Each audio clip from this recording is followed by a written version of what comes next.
Click buttons. Cool. We got a Malibu. If something's broken, somebody can tell me. I guess I'll find out soon enough. So, we're going to turn on the car without turning on the car. In order to keep Malibus running,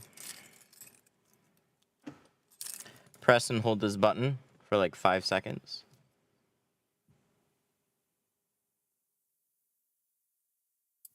I didn't even hear beeps that time. It just turns on. Otherwise, it'll go to sleep like every 5 or 10 minutes. So, pro tip. I heard there was a tint competition once and they had Malibus and they didn't know that. It's like a computer or anything. If you hold the power button down long enough, like all touch push button stuff does that. So we good? Auto find and activate. Sick. We're on the YouTube. It's not. We're on the TikToks. Yes. The TikTok shop. We're on the TikTok shop. All right. We got my favorite car. I'm spoiled this week. I get another Malibu. Malibus are the best. They're just my favorite. We're doing everything with a windshield in ceramic. 50 on the windshield, 20 on everything else. Yeah, 2 Malibus, right? It's like Christmas. Kind of wild. I haven't seen Malibus in a long time. But I could have the next month. Every day is a Malibu. It'd be fantastic. Shouldn't you just like pre-cut 20 sets of Malibus? Yes. Yes, I should.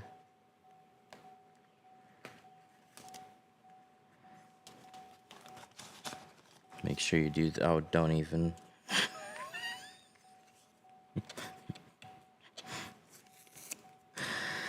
Yeah. That's a thing that happened.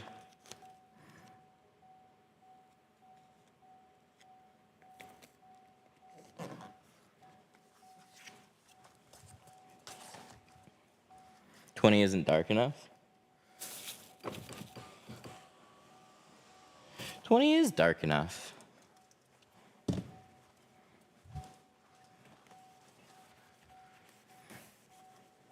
Well, maybe not for you, though. Depends. She just wanted to go even on everything. Dark enough, but not stand out too much. That's 20. So, go 3%. We have a 2%. We could do it.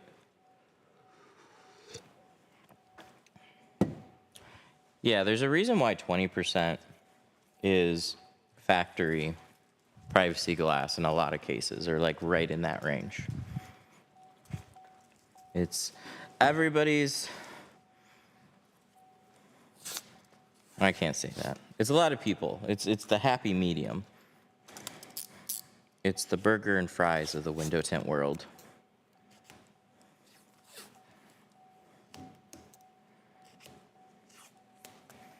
Go 1%. The darkest we have is a 2. I heard there is a 1%. It's kind of funny. There is a point where it's just too dark.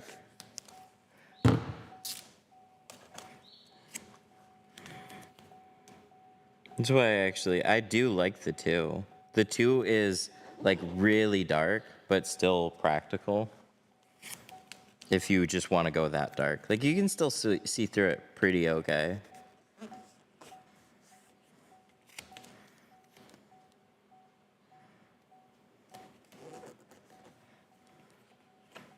Hi. Go 5% times 2. That would be 2.5%. But we have, like I said, we have a 2%. So we don't need to do that.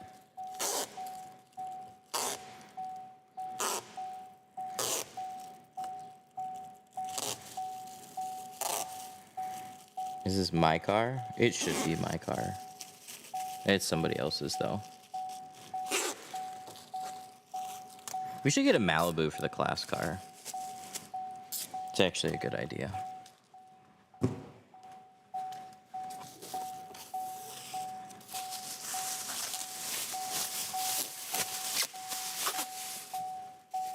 Oh, well that caught in there. I guess we live and learn. Huh, I guess that doesn't really matter.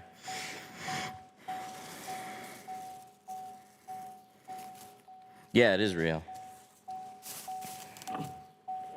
What's a dream car?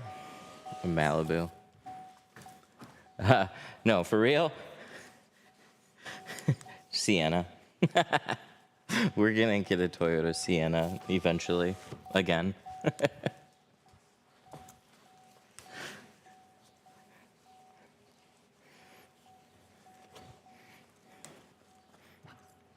I can appreciate fun cars. For sure. I've always been more of a vehicle is a tool. So I get something that I like that is also like really practical for actual like daily use.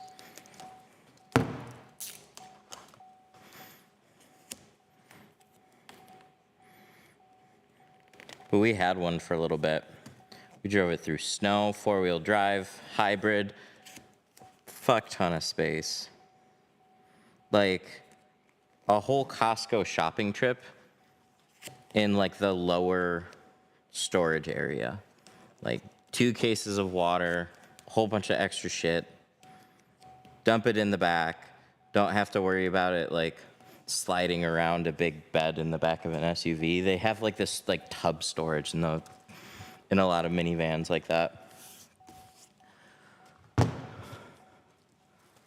And it was just like a beast in snow. Just like no problem. Amazing on gas. The only thing is the camera system. So like the rearview looked like an old CCTV. That was like the only issue with it.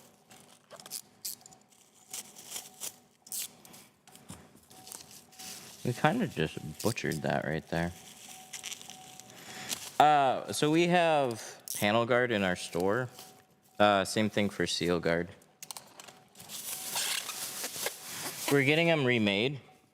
This is going to be the new panel guard, except this is just a sample with a way too, yeah, see the tape just isn't wide enough. Well, it's actually really good. It's just we're getting it done with wider tape like the seal guard. Hang on. It's learning how things work. So if we put it here, and then actually anchor it away from just like whipping away. Like that. There we go. That's what I wanted. That's what I was going for first.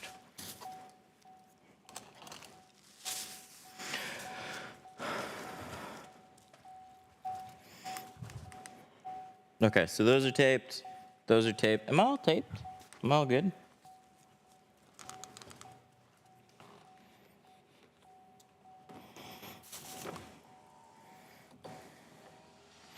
Nice. I like that.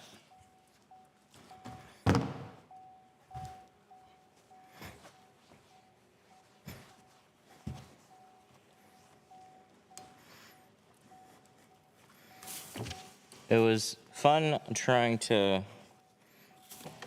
get a much more aggressive adhesive, but this one has a much more aggressive adhesive. What's the white tape for? So, dirty old seals, it helps keep that dirt out of my work. So instead of tinting up against a dirty old rubber seal, I put a clean new white seal in it. I don't have to worry about any speckles on the sides, and turns out beautiful. All right, so C2 ceramic, 20%. What do we do today? Do we plot these today? Or do we hand cut these today? I think we see how the plotter's gonna work today.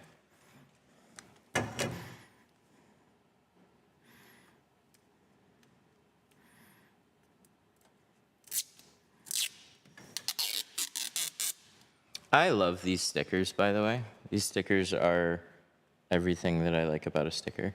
I don't like sticking stickers to things because then I have to like worry about placement, and what if it's like something I want to take off in the future.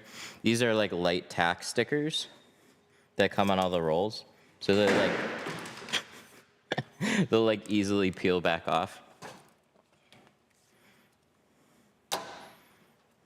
They're nice. Go 15. Should I call them and say like, hey, chat said actually do 15 instead of 20?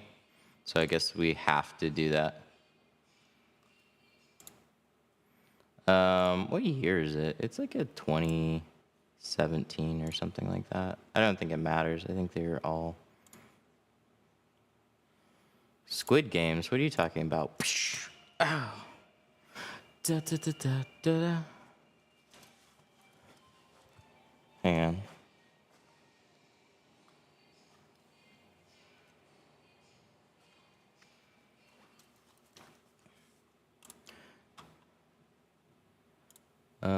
Chevy Malibu 2016 to 2025. It has not changed. It has not changed in a long time.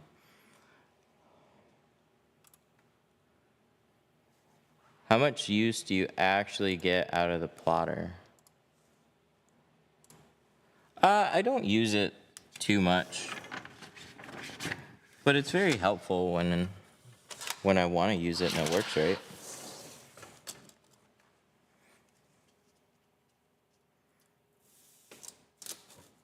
So let's line that up.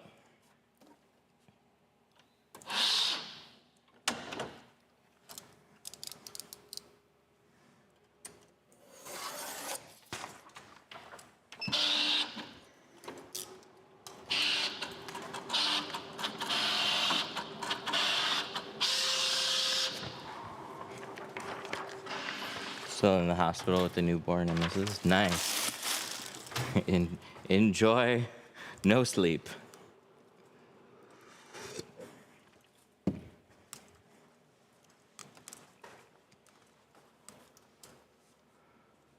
All right, so let's cut these out. Do I have to do something first though?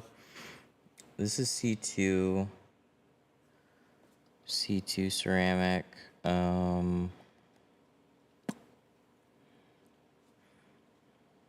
Let me just try and bump this up to 15. Yeah, I think it's fine on C2. Let me just bump it up to 15, and I'm just gonna see, because I remember there was like a little snag, and we were like really close. But if I bump the pressure up 1, we'll see if it whips through or not.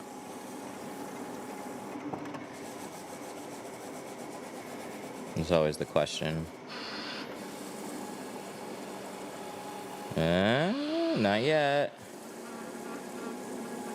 How low can we go? How low can we go?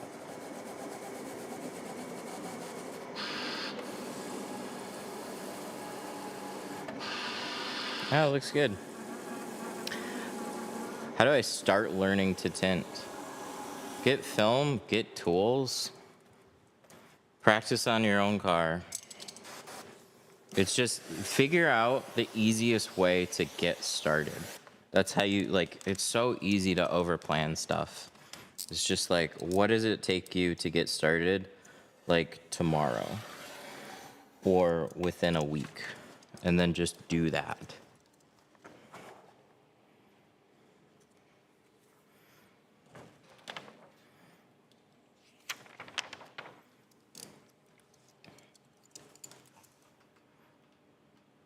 What do you think? You think it's gonna work?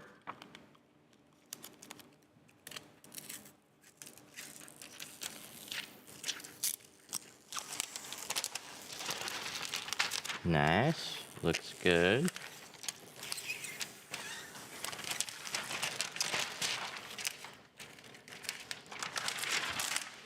Ta-da! See, the more you use it, the easier it is to just fine-tune. It's when you don't use it. And you're like, what settings was I on?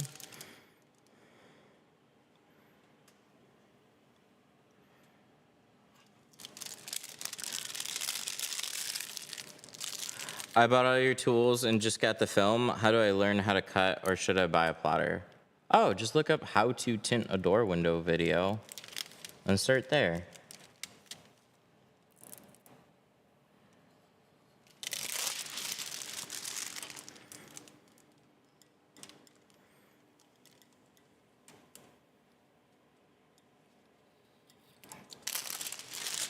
I wouldn't, so you're always gonna have to know how to hand cut. Always. There's gonna be vehicles that are not quite right. There's gonna be vehicles that are not in your software. You might be having plotter issues. You always have to learn how to hand cut.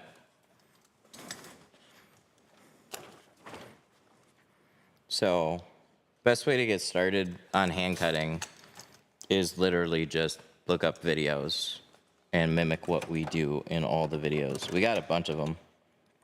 Wow.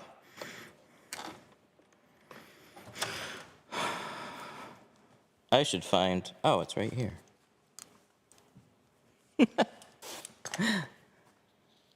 That made that easy. What size plotter do you recommend? 30, at least to accommodate up to a 40-inch roll. So 40 and on up.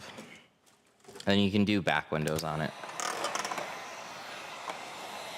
Also, plotters are kind of set up. Like, patterns work really well with 40-inch rolls.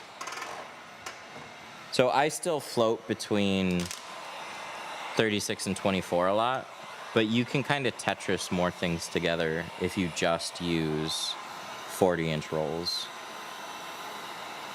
Not all the time. It's always good to have short rolls, because if you mess up a window, well, you got to recut it, and cutting out one window on a 40-inch roll is kind of annoying. But let's say I want to cut this entire vehicle out, or like a truck or something. Sometimes 40s work better. Save you a little bit more material. All right. So let's get somewhere comfy to sit. I don't know why these fell over. Why'd you fall over, huh? You're not supposed to do that.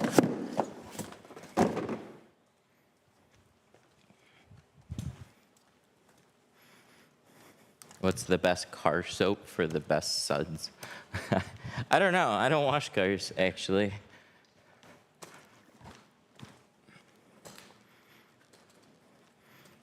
Sharpie method? Yeah, Sharpie method is a great way to start, actually.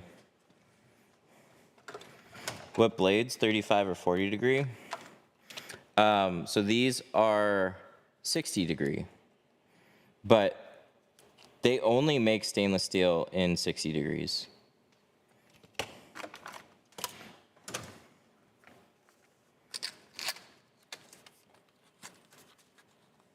What's the best car soap?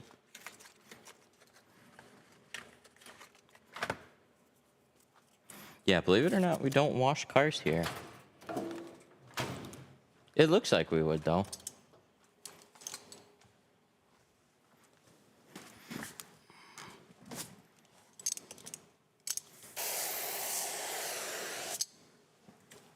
So we just did a car yesterday, and so we have the same slip from yesterday. So we'll see how this window goes. If it seems a little sticky, I'll swap it out, but it should be fine. How much did the flooring cost? A lot. It's race deck floor. You can find it all on racedeck.com. Sometimes they have deals going on.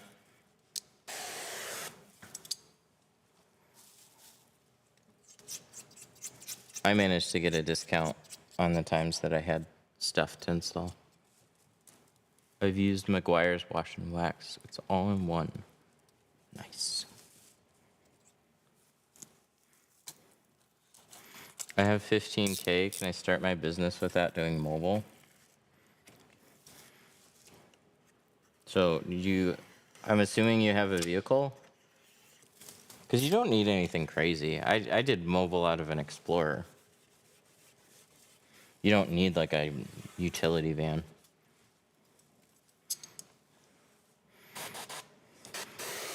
Yeah, you can definitely get started. You're not gonna even spend 15 grand. It just depends on like how overkill you want to go. So like, what do you need? It's like you need film and you need tools. And so you can get basically all the tools that you need for like to tint a car for like just about every tool that you would want. Let me just make sure this is clean.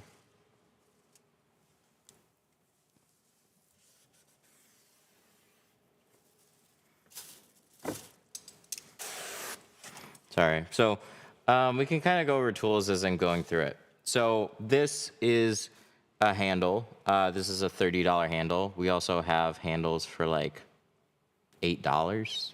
So this one is just has a nicer bite to it. This is by Fusion. It'll last forever, but the other handle is super great too. This is a $20 squeegee blade. We have squeegee blades that range from like $8 up through, this is the most expensive one. This one's 20. So it's an expensive handle setup for what it is, but it's really, really nice. This card is like $4.50, I think. Swipe. We did some plastic to cover the panel. We did some tape in the side seals too. You could use a spritzer bottle. You could use a pump sprayer. I have a tint keg. The tint keg is going to be like, I love the tint keg setups. That one is going to be $3.50. But again, you can do a Zepp sprayer for like $3. It is expensive for a handle. That's why we also have less expensive handles. It's always been that way. Like Fusion handles are they're just like purpose made and really solid. So they're never gonna break. You're never gonna have an issue with it. They last for friggin' ever. It's just when you're getting started, it's like, damn, $50 just for a squeegee blade and a fucking handle. Like, so save on the handle. A good squeegee blade matters more. So they range from like $8 or $9 up through like most of them are going to be 14, and the hybrid, the one that I'm using, it's just got a nice material. I never really like spending $20 on it, but it genuinely is like a really nice material. And it's two-sided, so when one side wears out, just use the other side, and there you go. It's $10 per side.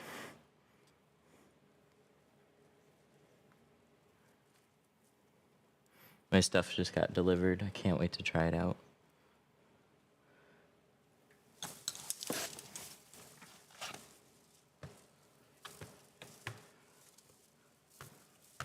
So we have like a pro door setup and then a pro back window setup. We have a basic door window kit and a basic back window kit. Both of them are really nice. They're all stuff that I'm using, but you're probably going to be a couple $100, if not a little bit more, in like every tool that you need to tint a car. Versus like being a mechanic, a couple $100 will get you a tool. So you're not going to have a lot of tools. What you are going to have more money in is just overall inventory. And if you're smart about it, you don't need to have that much money in inventory either. You can carry 50-foot rolls in the beginning. And you honestly just want to carry whatever your most popular shades would be.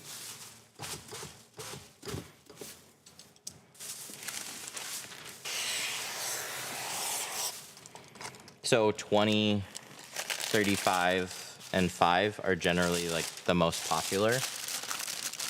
You can carry those in both a long roll and a short roll. If you want to keep inventory down, just carry long rolls. But you can also take deposits and schedule out appointments, which is what I do. So this Malibu was scheduled, I want to say like 2 weeks ago for this Saturday.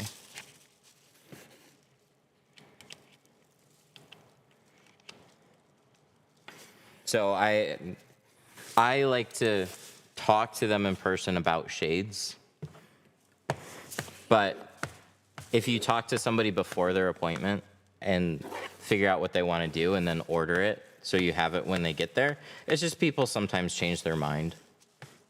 So I would at least carry like 5, 20, and 35.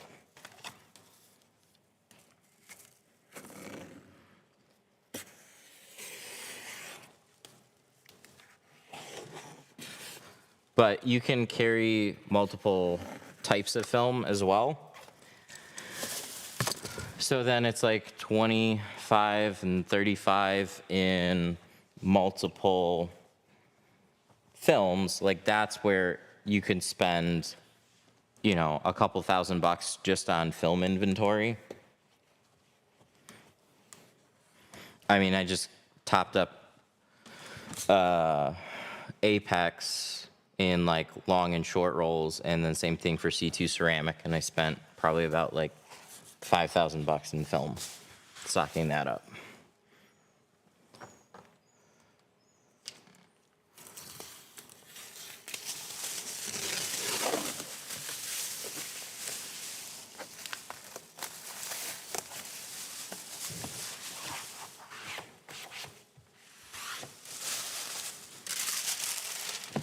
But I could buy, I don't know, 3 rolls of carbon, and each one of them is going to cost like in the neighborhood of $250.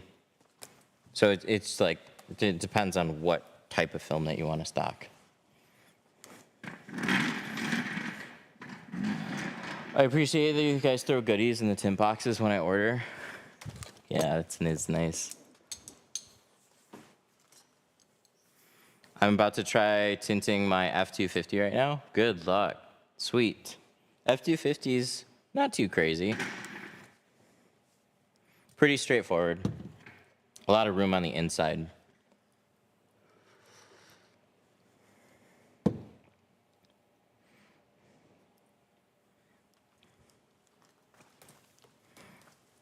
All right. Well, we got that one, and we have this door, so we can carry this over to the other side and then cut out the others.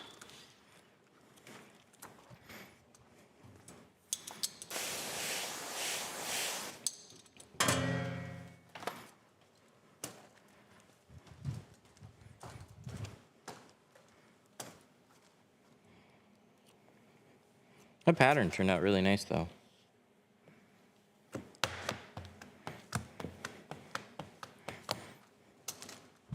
That one's ready to shrink. Let's just run some back doors. Do you have any tips to shrink a windshield? I do. I got a lot of videos on it. And we're going to be doing a windshield and a back window today. So if you hang out that long, we'll go over it.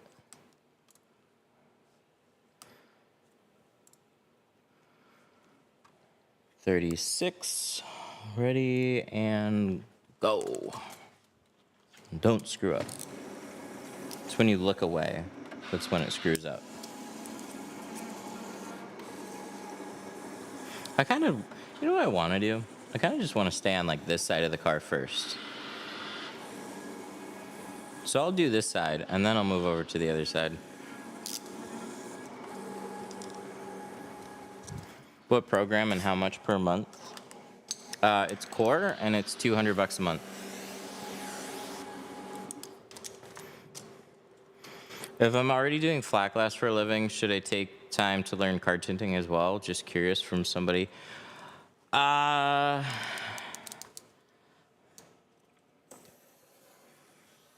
I don't think so. Like, the thing is, there's always opportunities to make more money. It's like the guys that are doing card tint are like, what about PPF? What about flat glass? What about this? What about that?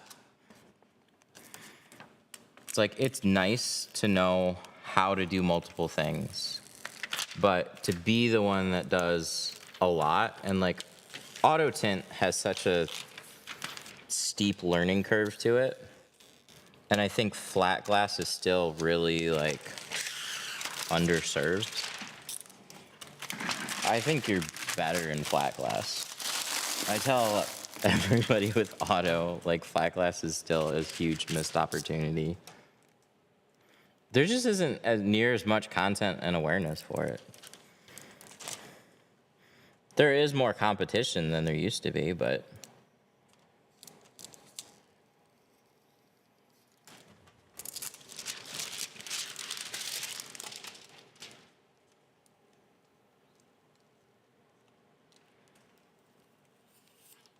I think if you just have a nice website, run ads, and target richer neighborhoods. Holy.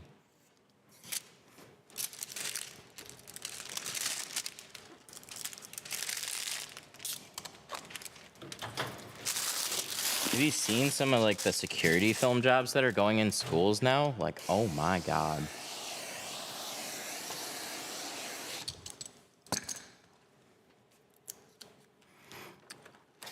Also, Geoshield had a flat glass convention a couple years ago now, and one of the speakers, they had a small team, and it took them about 3 weeks to do this job.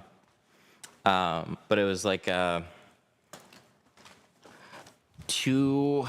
don't know, it was like, I think it was in the neighborhood of like 200,000 or 100,000 square feet or something like that. Like, it was a big glass building front. There was just a ton of glass.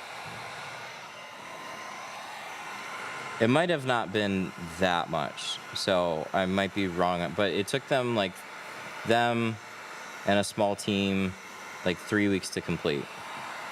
And it was the equivalent of what they said, it was the equivalent of 1,300 cars. And it's like, how long would it take somebody to do that many cars versus a small team doing that many cars? Like, how long would it take you to get that many cars and filter them through your shop versus just doing that one building? So it's like, flat glass is just way more easy to scale and manage and build. But a lot of people are focused on auto because that's just what people know tint for.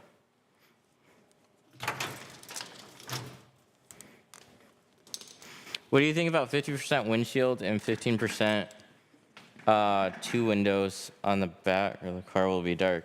Yeah, 50 is great. 50 gives you like a nice shade on the windshield where it, like, honestly, 50 looks darker than you might think. You can take a quick field trip outside and I can show you mine. When you have reflections, like like clouds in the sky, overcast, 50 looks fairly dark and it's super easy to see through.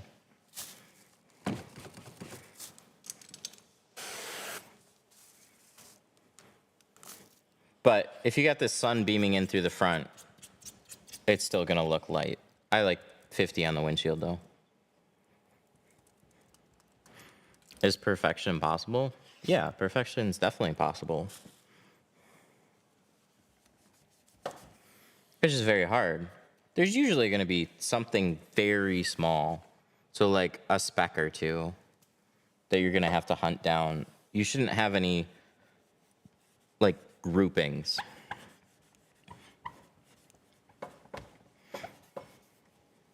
I got 30 on my windshield. 30 is really nice. 30 and 35.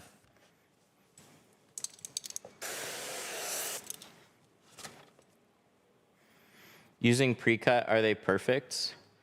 No, they're not always perfect, but on average, they've gotten a lot better. Can you retype your comment? Because it's scrolled up.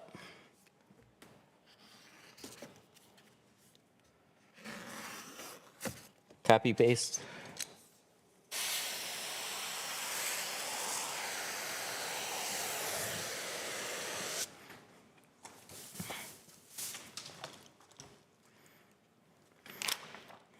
How dark is too dark? I mean, we just said 30. Geo doesn't have a 30, unfortunately, but 30 would, in my opinion, would still be pretty okay. But since we only have 35, I say like basically 35 and above is fine.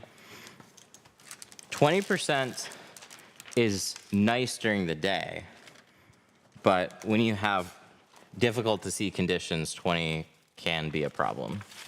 So I wouldn't really go darker than the 35.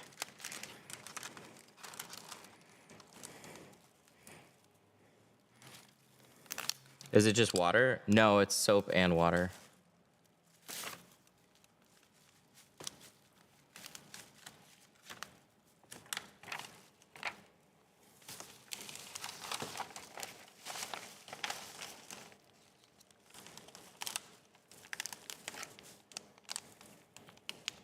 Can you start with the front edge when two-staging? You can start with whichever edge you want to start. It's just a little, my water's from yesterday. It's a little sticky. I might switch it. So I'll give you guys a close-up of the way this edge turned out. I've been trying Core more, which is funny because their website is more with Core, and I'm like, I'm trying Core more.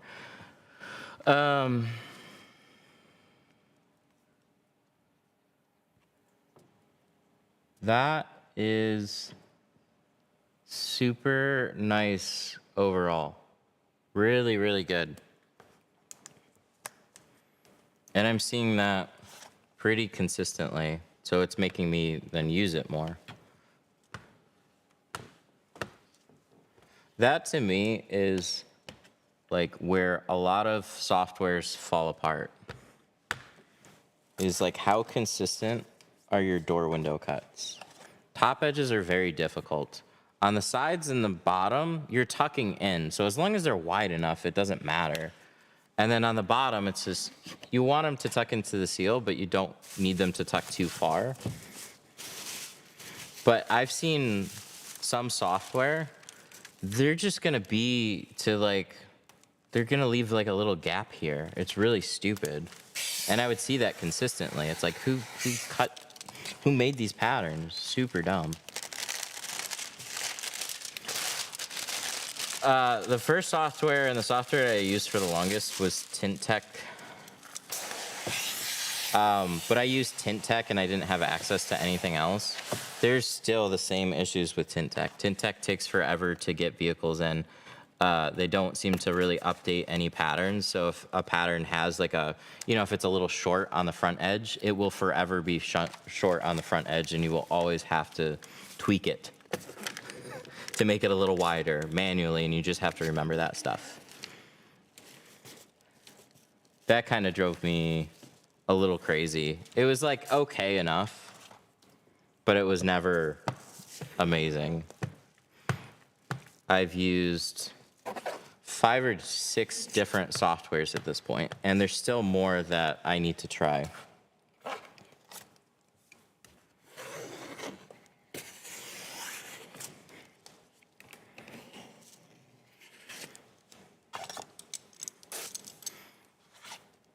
But I had used, let's see, Computer Cut, Film and Vinyl, Tint Tech 2020, Precision Cut by Lumar, Solar, or what was it? No, True Cut. True Cut was Suntech software, and Precision Cut was Lumar's, and then they combined that and rebranded under Core, and they've since dumped a ton of money into an awesome program.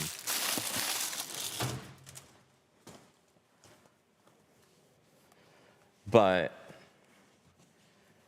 True Cut was one of my favorites, and then we used it for a year, and then they called us up,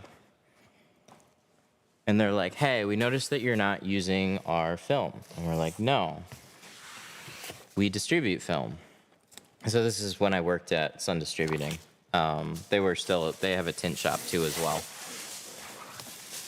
And they're like, no, we're a film distributor. We use our own film. And they're like, oh, that's unfortunate, because if you don't use our film, then we can't give you access to the software anymore. Great. So there goes a nice software. And so we started looking for more. And at the time, let's see, so that's when we tried like film and vinyl designs, which we tried that for a few months. We tried working with that company, and they just had a lot of pattern problems, especially on door windows. Then we tried Computer Cut, and I think that's what we ended up sticking with more. But we also got to try DAP from Expel. And DAP gave me faith in pattern software. It was like, these patterns are so good. It looks like an actual qualified installer cut these, scanned them, checked them. And it was like that for so many vehicles. It was just like, whoa, these patterns are super nice. And then they made it a dealer exclusive thing. So they used to sell window film to like everybody, and they used to sell software to everybody. And then they buckled all that down, kicked a bunch of people off their software, and that was super annoying. So I get really tired of using somebody's software for like a year or two, and then we get booted off of the software because they decide to make it like a film exclusive thing.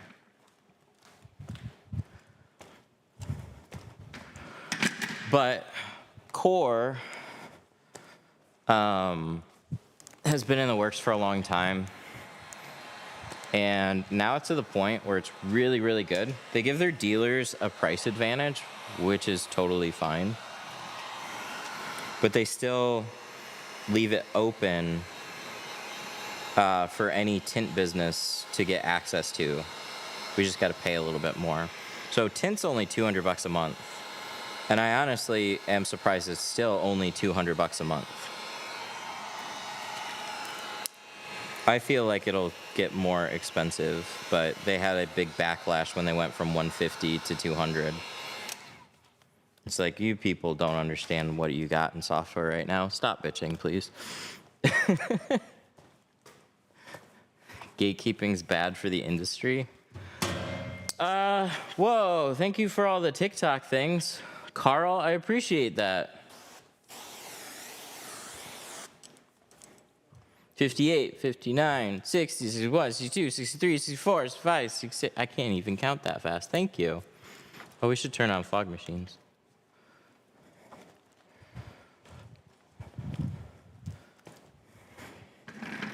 Gatekeeping, I think, has its moment in the sun, and then it starts to weigh on the company doing the gatekeeping, or they have to make moves. So,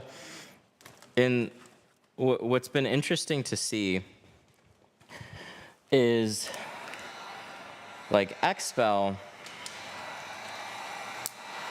they're a very recognizable brand now, and they earn that spot. Really good at marketing. And so the way that they frame their software is they see it as an advantage and a tool for you to outcompete your competitors. But now that there's other softwares that anybody can use, you start to lose that edge.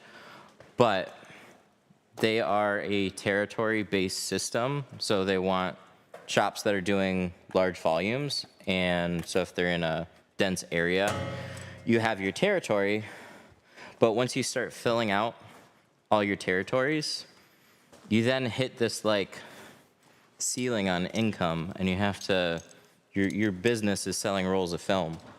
So you then have to like raise the prices on your own dealers. And then they've done that a bunch of times. And then the dealers then don't see the value in the brand as much anymore.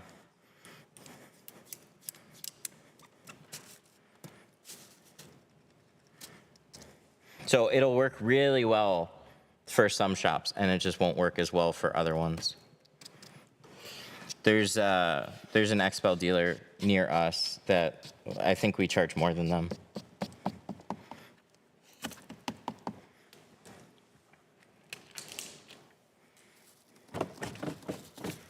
But we do better work, so.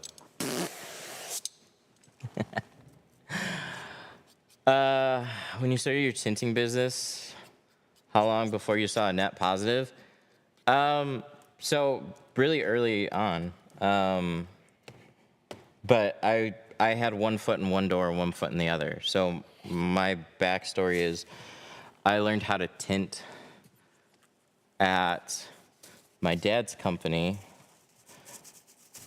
And then I split off and I worked for a mobile company for a while. And then while I was mobile, like this is like after 5 years or so, I then only tinted for like a couple accounts independently. And then I was working on starting this. So like in 2020 is when I started this. But I was already just tinting for like a glass company and an auto accessories company. And then I had a couple extra days for this. And this was not in this building. It was just to get started. But I would funnel whatever lead appointments that I got to a couple days a week. So when I ended up moving into here, I already had business moving into here. It wasn't like crazy busy, but I already had momentum. And I think that's a really good way of doing things is 1 foot in one door, 1 foot in another. So you're never really like starving your income and taking a huge jump. Some people do that successfully. But it's definitely scary. Yeah, I should probably freshen up my water.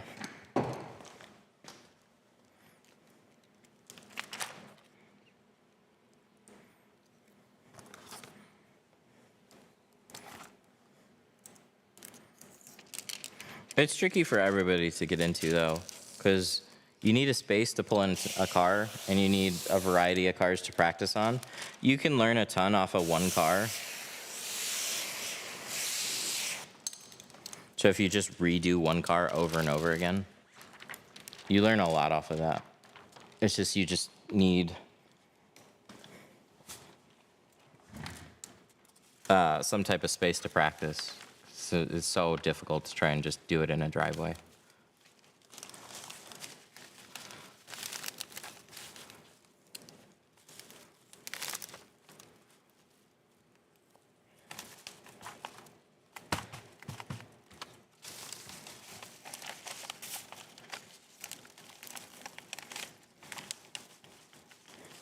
One of your employees had a black Honda Civic Sport. Oh, it was a blue one. It was Jack. Jack had a blue Civic.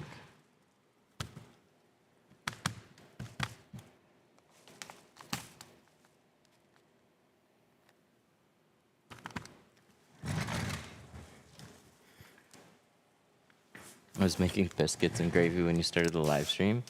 That sounds good. I like biscuits and gravy.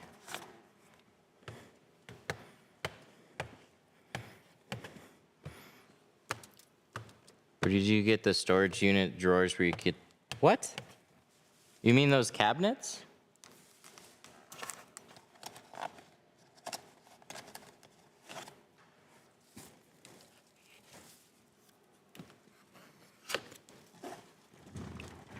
This looks sick. Thank you.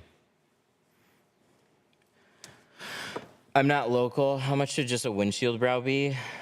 They're generally just under $100.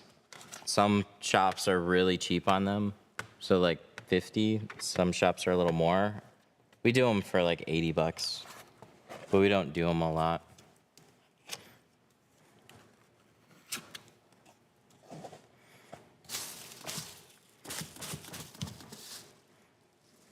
Those were new age cabinets.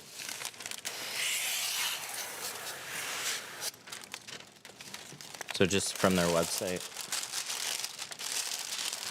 What's your opinion on tinting headlights? It's cool. It's not a super popular request, so I've never really seen a point in learning them. If you got the extra time, you can definitely do like headlights and taillights. They're not too terribly difficult, but some of them are very difficult. It's more of like a vinyl wrapping skill. So if you know how to wrap vehicles, you should be doing headlights and taillights. Tinting is a different material altogether.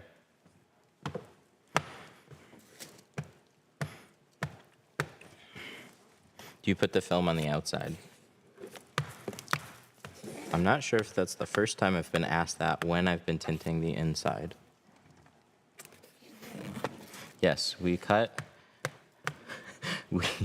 the inside of the window first. And then we just put it back on the outside. I always get asked when I'm on the outside, like, don't you tint the inside?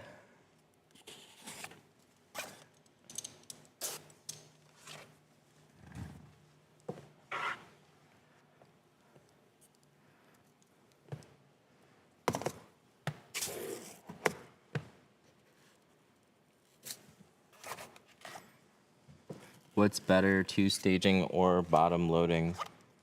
They're both got their strong points.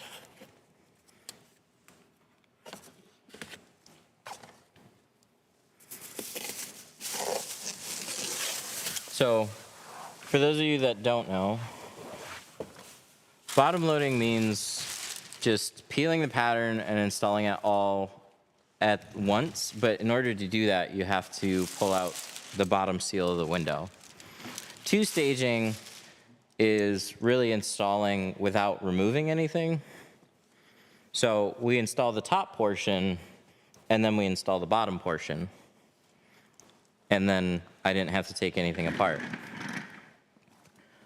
It's not a big deal to just take out a seal in a lot of situations, but I trained with somebody that didn't do things that way, and this is like going back to 2008. So YouTube was not really as much of a thing. There were forum groups, but everybody was pretty tight-lipped about how they did stuff. So there wasn't the resources, so it's just like, this is just what I thought tinting was. I didn't know anybody took apart door panels or like, so now there's a lot more information. But whatever makes the job easier for you is what you should do. Like, two staging is nice, and I like not having to take stuff apart. But if you spend the time and just learn, like, Malibus, everybody or a lot of people are going to tell me that just pops back, seal pops out, takes less than 30 seconds, and then it makes the install easier. So if you're not familiar with two staging is then way more difficult for you on this car. But whatever makes the job easier, you should focus on that. Ignore what everybody has to say about being biased this way or that way. I think the real superpower is people that are open-minded enough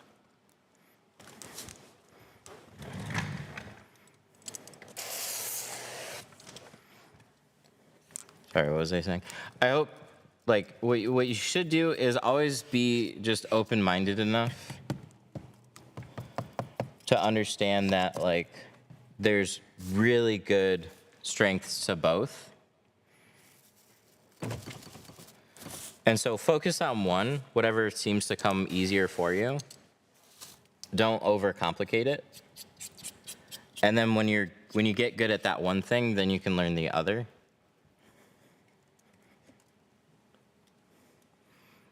But I'll take stuff apart from time to time.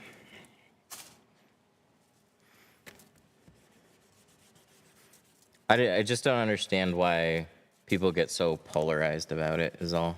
It's like if they see me, like, you have to shrink all the door windows, or you shouldn't shrink any of them, or you have to bottom load, or have to two stage. It's like, if I can just do whatever is easier for you, it doesn't matter. Your customers aren't gonna know.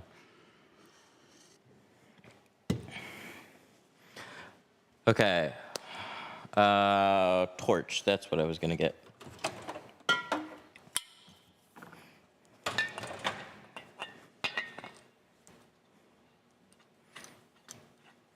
Remember me, I said, what's up at the Chinese restaurant? When? Hoa? Oh, you got a Honda Accord, right? I do remember that.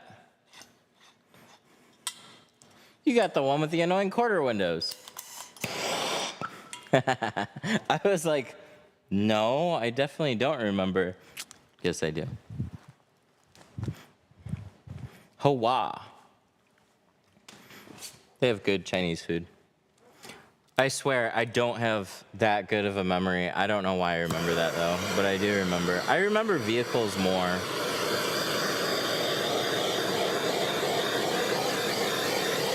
I usually just don't get recognized, so I remember a couple times I got recognized. Another time I got recognized was at a pizza place.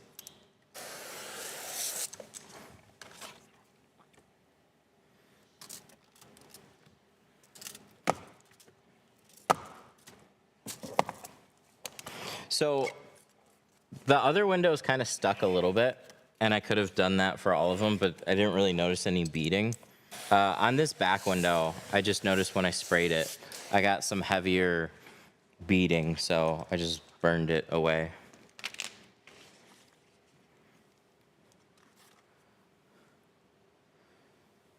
I just got the Camaro. Nice.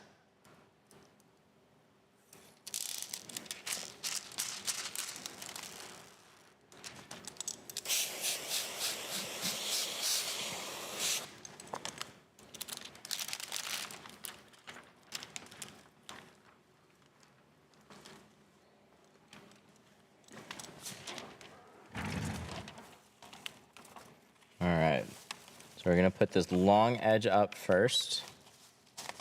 Roll this up.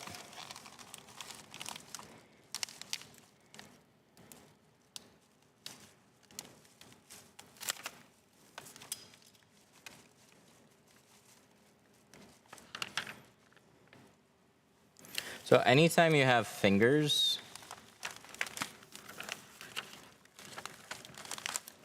ooh, another question about it, hang on.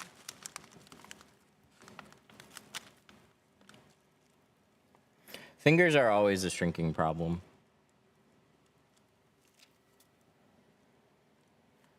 a little bit of like film distribution.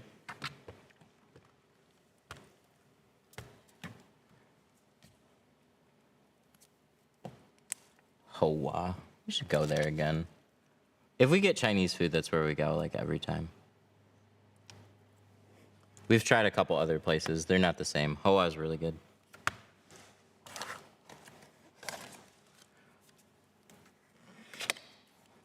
But, so, what was that question? How do you deal with fingers on the top and left and the right of the windshield? So you need to organize it. And that's what a lot of people miss when they first start. It's like, oh, I had fingers that popped up on the side. And it's like, yeah. You just direct them down.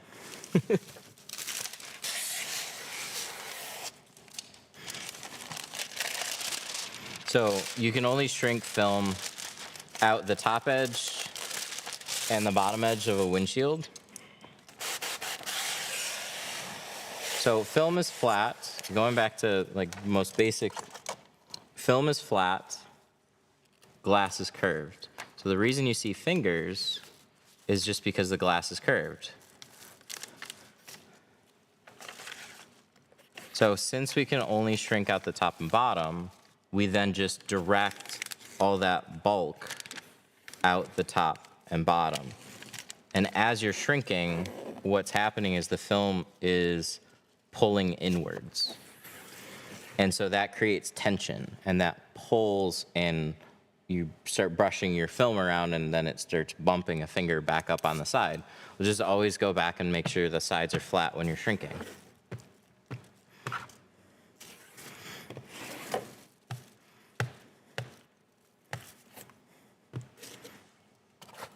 The way that I get rid of fingers is heat guns and hard cards. Yes.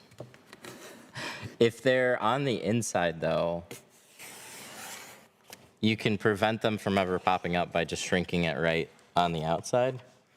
Anytime they pop up on the inside is a chance for it to suck dirt back in.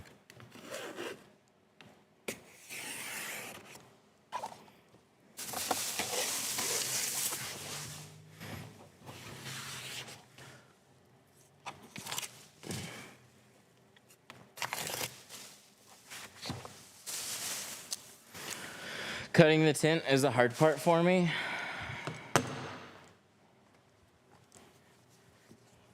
Ooh. Get one of the... we just finished up the doors.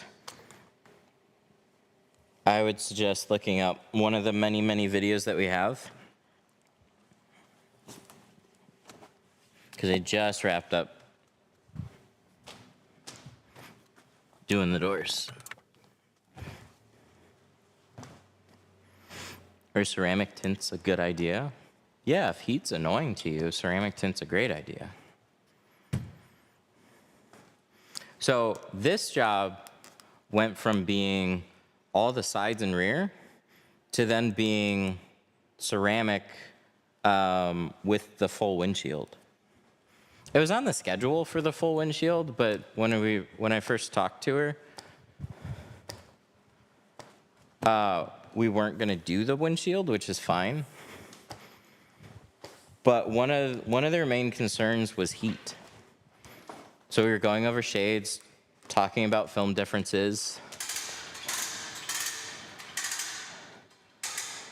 And then they mentioned they wanted to go with a ceramic film because of the heat. And it's like, okay, well, I know we're just doing all the sides and the rear right now, but something to think about is the windshield. And I pointed out we have super light films, so you can do the windshield without having to go super dark.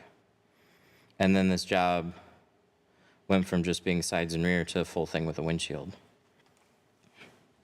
So we're gonna do 50% ceramic on the front.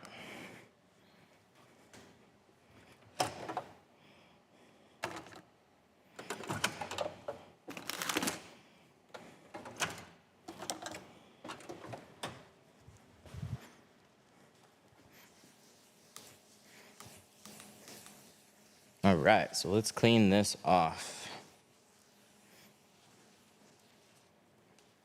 Scrub pad. Let's get rid of that one. Let's grab a new one. That one had some old adhesive on it. How low can your tints be with a doctor's note? In Michigan, they don't specify. It just says you can have it. So I don't know.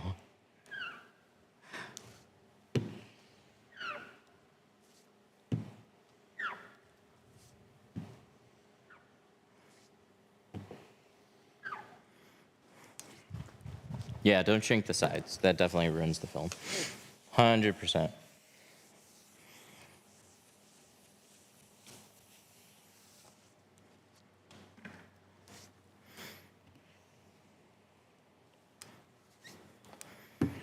Do you think tint laws are dumb? I think some states have some really dumb tint laws, yeah. I used to not like Michigan's, and then I realized it actually isn't that bad. So Michigan's tint laws are nothing on the front doors except, hang on, this is a 5-inch card. This is a 4-inch card. So the law literally says nothing on the window except the top 4 inches. It doesn't specify if it's just a cross like this or if it contours with the top, but I feel like that allows visors, so the vent visors, to be legal. But same thing for the windshield. So that's like this far down. It's higher than an AS1 line. Some states say no lower than like your AS1 line. Which, where even is that on this car? Ooh, I don't know. We'll clean it off and find out. But it also says it's okay if you have a doctor's note. And that's all it says. It doesn't say you need X percentage or whatever, but you can also get it put on your license as a restriction. So you can get a doctor's note and do things that way.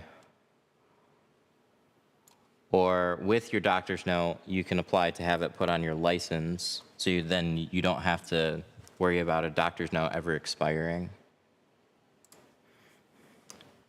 But if you put it on your license as a restriction, then if you get pulled over and you don't have tint on your vehicle, then you get a ticket. That's like, how fun would that be? Like, oh, I got in trouble for not having window tint. How hard is it to get a doctor's note? Well, the thing about getting a doctor's note is you should probably have a legitimate reason to get the doctor's note. So if you don't have a legitimate reason for it, then I don't know, maybe a family doctor that you get along with. I got astigmatism. Will that work for a doctor's note? Yeah, like if you have legitimate reasons. Skin conditions is a legitimate reason, because window films, some are approved by the Skin Cancer Foundation. So like window films are just beneficial for a variety of things. If you get like migraines from bright light sources, doctor's note. But if you go in there and you're just like, I want to do 5%, can I just get a script, doc? Well, if they care about their license, they probably won't just give you a script. I talked to my DMV and they haven't heard of tint doctor's notes. So look up your state laws. But if you've gone to like your DMV and that's not a thing, then you probably live in a state where that's not a thing. Every state has different tint laws. What's the dryer sheet do? You'll see when we shrink. It's the easiest time to explain it. But we're gonna let this dry, and while we're letting it dry, we can then prep the windshield as well. So we don't have to wait. And we can find that AS1 line. Pilkington, This is an aftermarket. Whoa, that was like fused on there.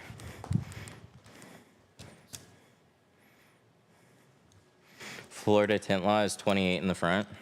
So that basically allows you to put like 35 on the front doors.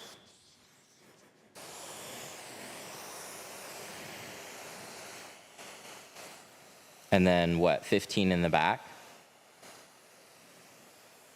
I don't know every state's tint laws, but I know a few. Pennsylvania and New York have it really rough. It's basically you can't do anything at all. It's just 70. And then they have vehicle inspections. So we're going over Michigan state laws. Michigan is like nothing without a doctor's note, basically, on the front doors and the full windshield. But you can go as dark as you want on the back. But the thing is, that's nice because I didn't realize that, like with some states, like Florida, you couldn't do 5% on the rear. You could get pulled over for having dark tint just on your back window. Like, that's dumb. And then there's different laws for trucks and SUVs versus sedans and coupes, which is why when you go to buy a car, you never see a sedan or a coupe with factory privacy glass on the rear. They're always on hatch, like small SUVs, trucks, and large SUVs. So like the Model Y has tint on the back hatch. The Model 3 has tint except for the lower part of the back window, where they consider it the back window part. Otherwise, that whole back window would be tinted.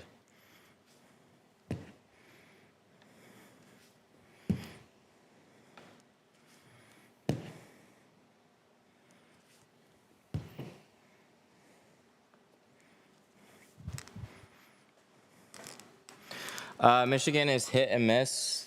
30 on windshield and rest 20 on my car.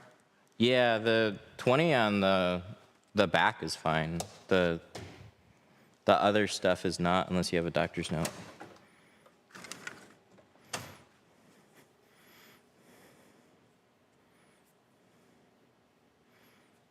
Texas does vehicle inspections. Yeah, that's a problem. See, Michigan doesn't have vehicle inspections.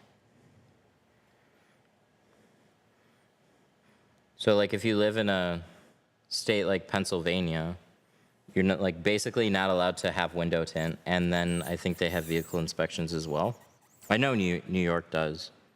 So it basically means that like it's not even a matter of like driving around with it and seeing when you get pulled over. It's like you have a year inspection coming up. That blows.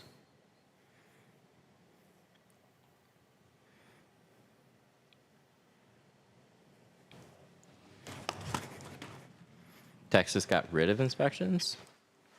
They did? Wow. That's cool. Because like Texas, you even had to have like a sticker. Why would they get rid of it?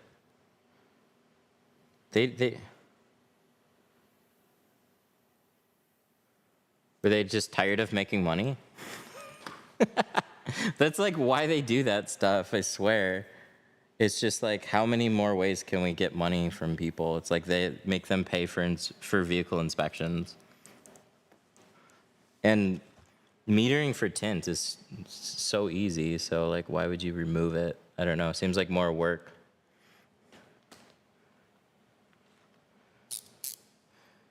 It was a scam for real. But isn't that what they like?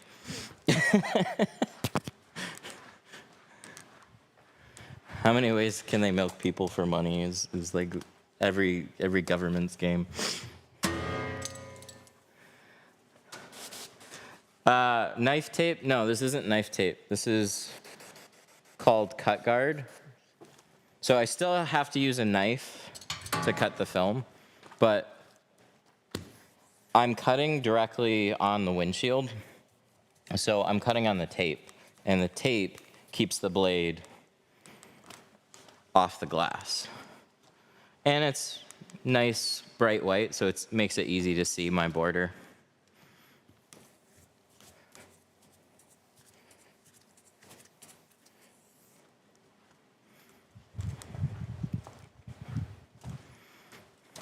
What's a rough time frame to tint 2 fronts and a windshield? So we'll plan up to an hour. Front doors, you can have in and out in a half an hour. Windshield, you can have done in like half hour, 45 minutes. So if I just kind of like focus on getting it done, I'll have it done inside of like an hour, hour 15. But I'll quite often take a little longer than that. Can you cut tint with knifeless tape? No. Vinyl is really soft, so it works great for knifeless. Tint is like packing tape. Tint's very thick and rigid. And so when we shrink it on the back window, it's not stuck to the back window either, so it doesn't rip through the same way it does vinyl.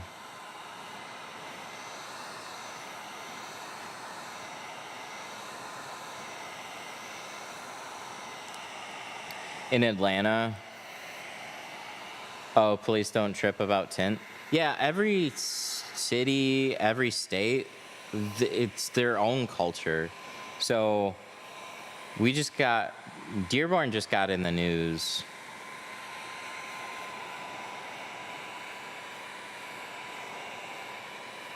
Because they were giving out a record amount of tint tickets. They were like, we're gonna give out tint tickets with a passion. And it's like, ooh, don't do that. But out this way, like, I don't know. I don't have people calling me asking for removals.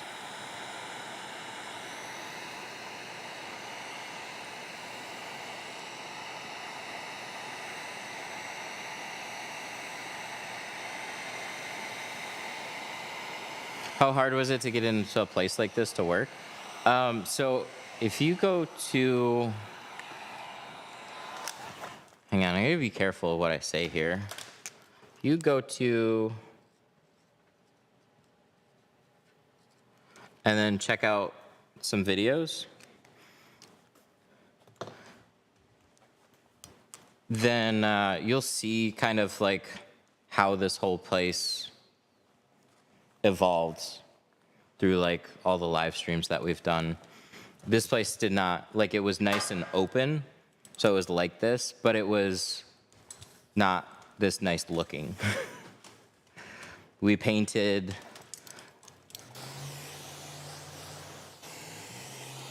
can I just squeegee this away? This is kind of fun.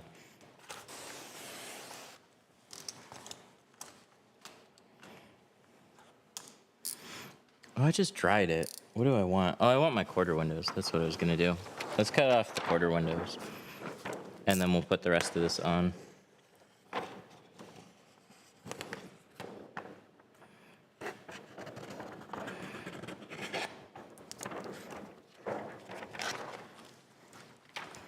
And then we'll leave this dry and put this on the back window.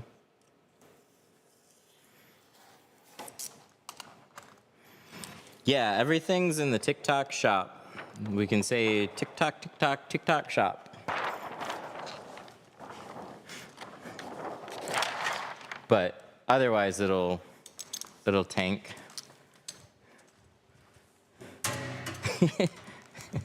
It really does.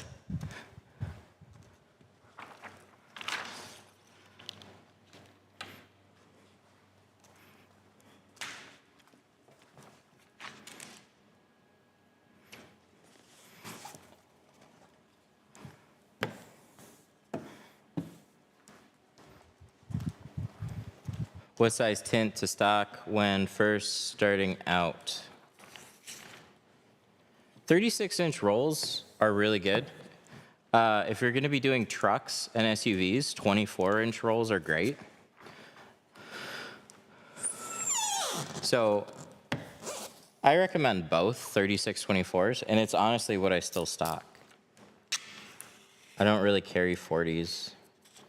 Sometimes I regret not having 40s, but it's rare. If an edge pops up on my schedule for a windshield, then I'm like, I gotta go get a 40-inch roll.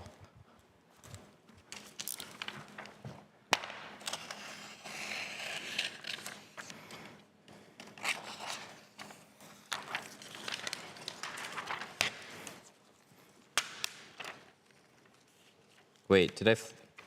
Hang on. Okay, cool. I thought I was crazy for a second. No, we're good. I thought I had it upside down. What program? Core. All right, so why did we use dryer sheet on a back window? Well, for this reason here. So the film wiggles. See how it just kind of like floats and wiggles and I can move it? But if I take my card and just put some pressure, well, now it's stuck like right in that area. So it acts as an anchor. And we want the film to kind of like float a little off of the glass and be easy to manipulate. So when you're shrinking it, it's not pulling and pinching and binding up anywhere. And so we flatten and stretch it out in the center, and then take the edge of your card and see these side fingers here, like what if I have fingers on the side?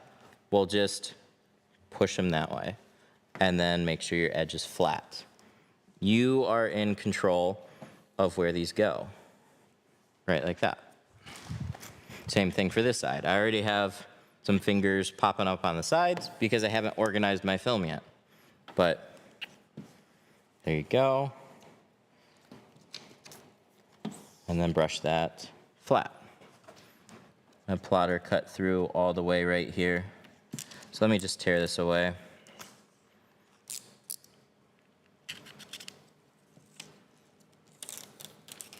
Oh, what? Oh, that's kind of nice. Whoa! All right, hang on.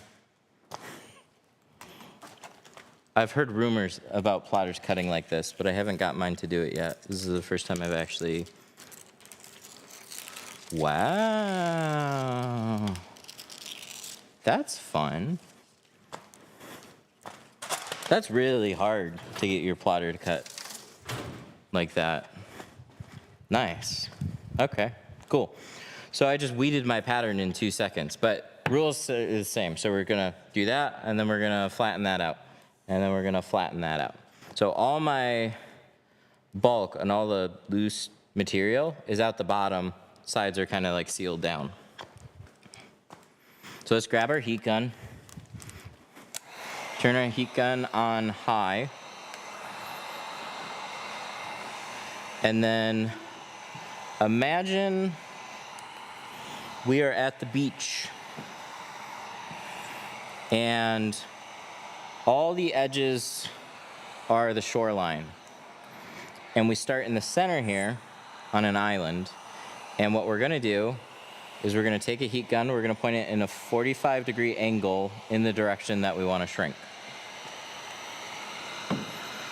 And so we're gonna point it at where the base of that finger is, and we're just gonna kind of go across.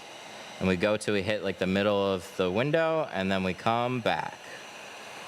And what I'm just watching the film do is I'm watching it go from this, loose, to them being these gentle little ocean waves. You see those? Those little ocean waves? When they're like that, that's perfect. Take your card, and then you just push that ocean wave towards the shoreline. And all you have to worry about is matching the card up with the direction that this would go. So if it angles, angle your card and push it in that direction. If it's just straight out this way, then you push it in that. And we only smooth those forward up till where we have loose film. I haven't shrunk this yet.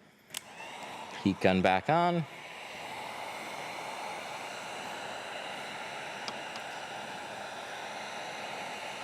And it's just that, over and over again. So with top corners, what you're gonna notice is this area here, there's always gonna be the most amount of curve. So these little waves will then start to kind of curve like this. So you still match up your card. See, those are flat, that's flat. And then look, now it's a little angled, so I'm gonna angle my card. And often for the top corners, we can take this wave and just stretch it out the side. Just right like this. So where a lot of people get hung up is they take that and they try and like flatten it out on the side and shove it back in here. No, we're taking the film and we're trying to stretch it out over the window, but we can't do that because the film isn't shrunk yet. As soon as the film is shrunk, that allows you to pull it and make it flat.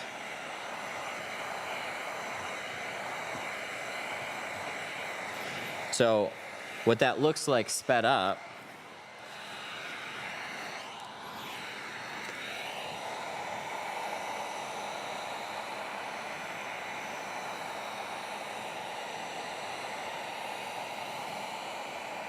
heat gun a little closer, it gives me a little bit more speed. See all these ocean waves?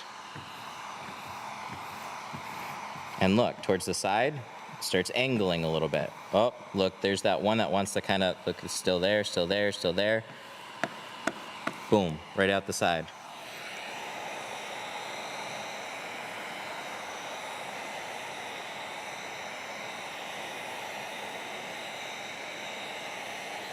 See? Little waves. Push them in the direction they would go, towards your shoreline.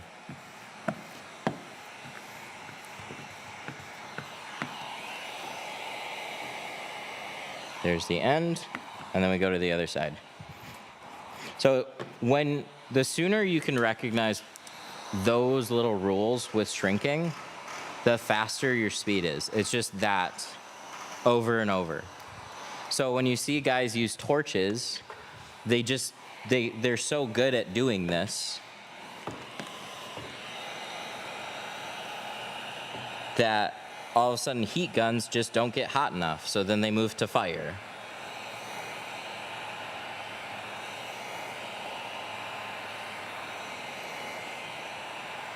But we're always looking for the same thing. Wider stretch here, so yeah, they're all nicely little ocean waves. So if I take these lines and I overheat them, so if I see this and I keep adding heat, they're gonna get real sharp and they're gonna be really hard to push forward. They should never be super sharp looking.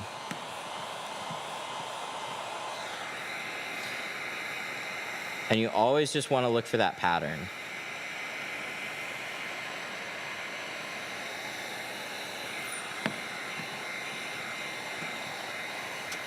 But what you'll see guys often do the most is they won't even wait to look for that pattern because they know when it's already there before it happens. So these things working together, a lot of times what you're gonna see is you're gonna see somebody taking a card and doing this. So what I'm doing is I'm doing the exact same thing. I'm just knocking it down the second it looks like it's curved. So I can just speed up, right? Just do little bits at a time.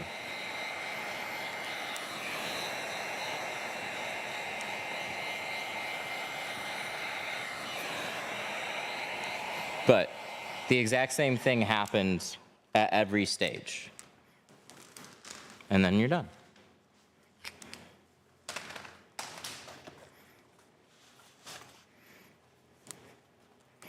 So the film is going to be, this is our 5-minute, an every 5-minute reminder. Film is going to go on the inside. We mold it, we cut it to fit on the outside because that's where we can do it. It's the only place there's space to do that. Okay. Headrest, let's remove those. Just kidding.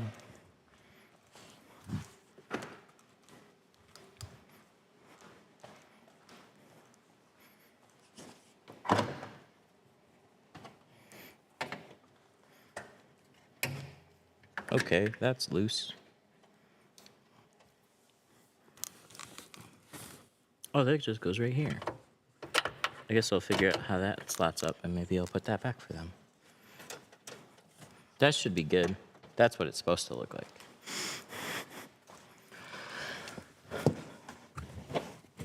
Yay. Headrests. No. I need a pick tool.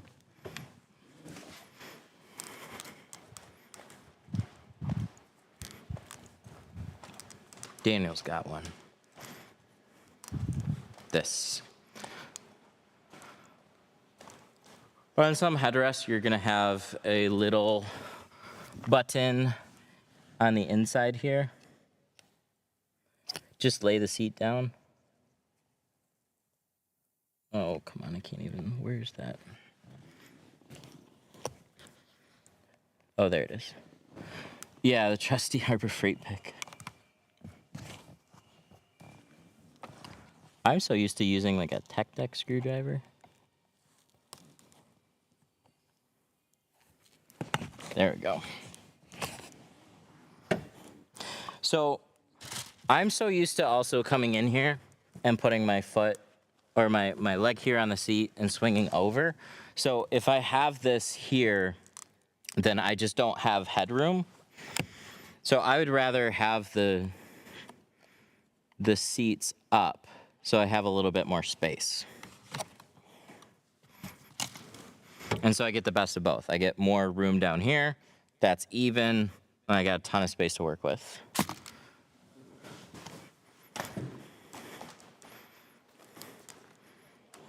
Front seat headrest, how do you tilt them?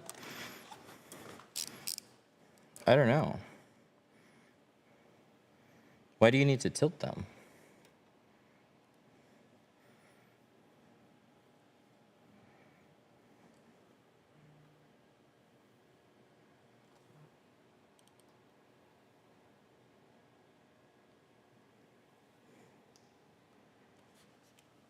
I can't see it. Oh, there it is. There's my line.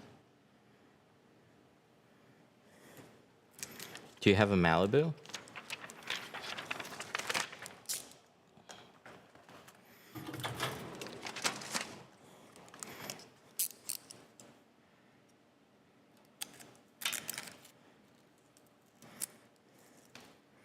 An edge. Sometimes there's just a button on the headrest, on like the side of it. Or on Fords, sometimes they will pull forward, where they'll go like click, click, click, click, click, and then when you pull it all the way forward, they'll spring release and they'll go back, and then it'll click, click, click, click, click. So it'll lock anywhere in here, and you just pull it all the way forward, and it'll drop back. I think my Explorer did that.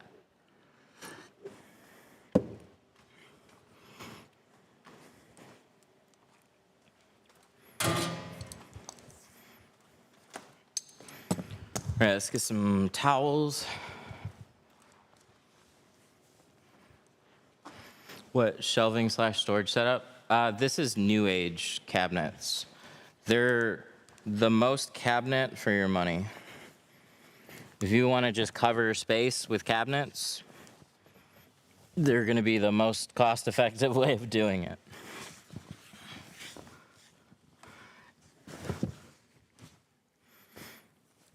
The floor is raised deck, and I built it in stages.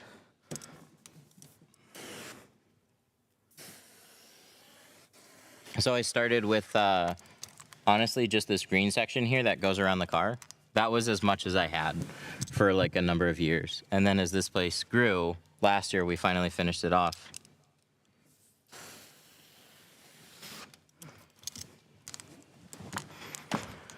What plotter? Graphtec FC 9000. Hang on, I got people calling.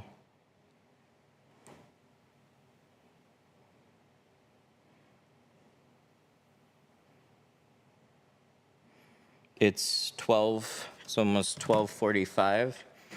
It's the crowd, it's typically the crowd of people that are waking up and they want to go spend some money and they want tint and they want it now.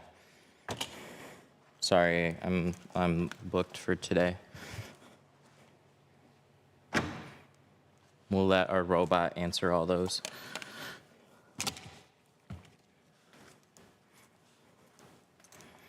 Are you recording on your glasses?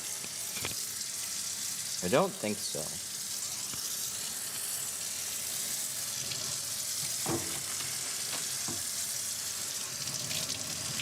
Cold water. Oh, that's supposed to be down. We need hot water.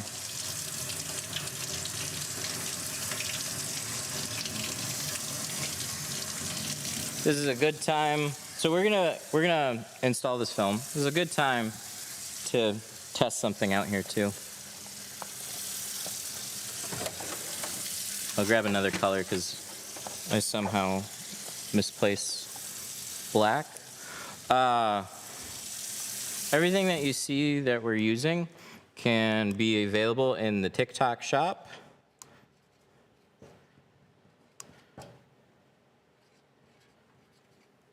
And TikTok shop. Actually, we do have stuff in the TikTok shop. See, I say that stuff and then I look at that little number right there.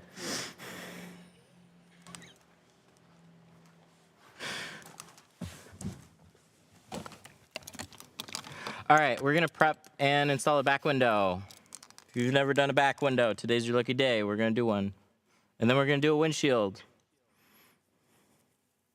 So I got a clay bar here. And I'm just gonna take this and scrub around the back window. Back windows clean up super easily in most cases though. So you're really just knocking dirt loose. But it is, you see that, all this like dark here? It does pull off a bit of tarnish from the lines. And that lets your tint stick a little bit better to the lines. In most cases though, if you just take a scrub pad, take the back of your hand, I don't want to lose my headphone, please don't fall out, and just wipe it over the lines, you're doing more than a sufficient job in just loosening up dirt. And then we're gonna take our squeegees, and squeegees do the real cleaning.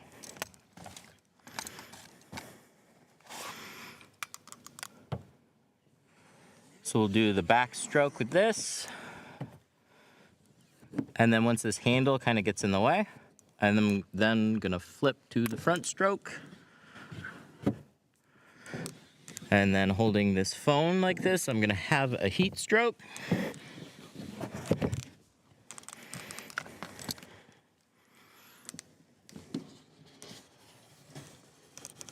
But, oh, I missed the best tint pun.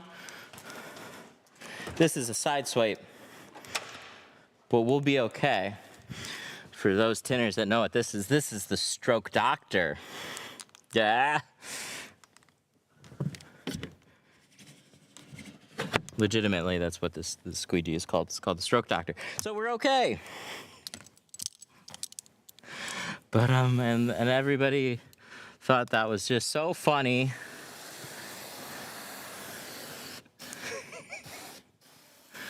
If you thought tint jokes were fun, we got tint dad jokes. Fucking great. All right, so let's wipe this off.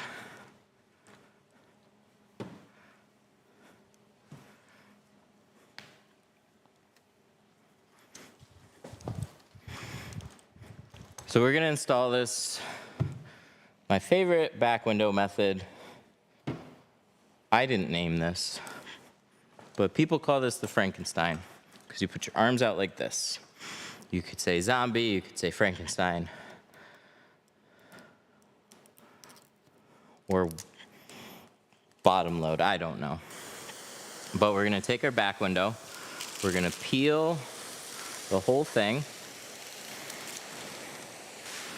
and then just rinse this down. You can saturate the back window as much as you want, just don't let drips run from that top area. You don't want to drag dirt into it, so just stop a little shy of the top. And then we're gonna pick it up.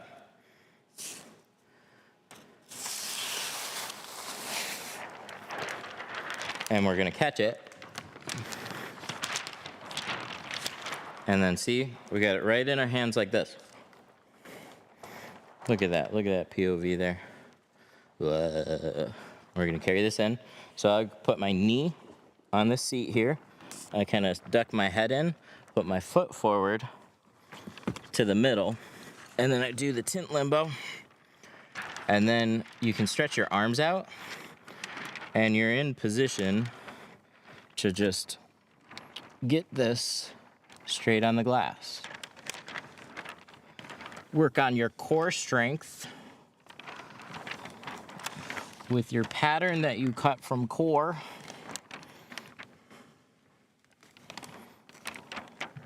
And then you're just gonna put a little bit on at a time. Put a little bit on, keep it from touching the headliner, and you just shift it down.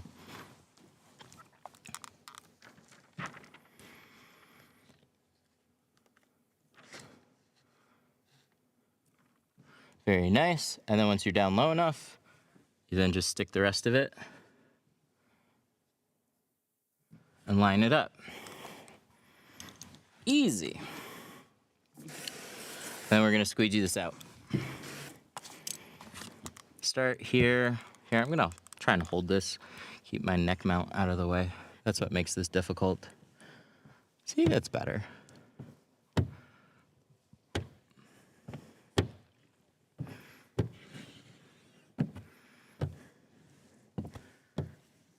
So I'm just knocking all this stuff out. Let's switch hands.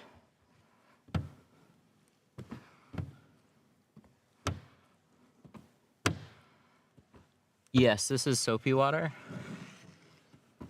It's got a special solution called Tint Slip, but Tint Slip is basically like extra strong tint soap. It's just got a good amount of slide to it. There's certain films where baby shampoo just isn't strong enough. And then there we go. That's our back window. I'm gonna check to make sure everything's been squeegeed out. Why not back roll? I'll do that on a windshield. Back windows just aren't quite as big as a front windshield is. And there's like not a steering wheel in your way. It's easier for me to get to. And I learned that far before doing a reverse roll. I had to kind of like self-teach myself how to do a reverse roll. It took me a while to kind of even understand. But I do that all the time on windshields. It's my favorite method for a windshield.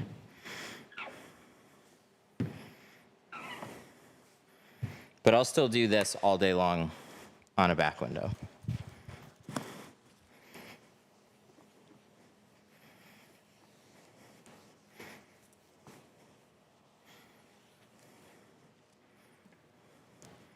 Do you like tinting Teslas? They're all right. Not my favorite. It would be easier for back roll for back glass. See, I don't think, not for me anyways. There's more steps involved in a reverse roll. Like reverse rolls, carrying them in for people is what makes that difficult, is like bobbling the film and getting in place. I've done it for so long, that's way easy for me to do. And it's just less steps. To me, it's like bottom loading a back window, is what that is. We're all 2-stage door windows all day long, but I still love doing this method for back windows. It's just really straightforward.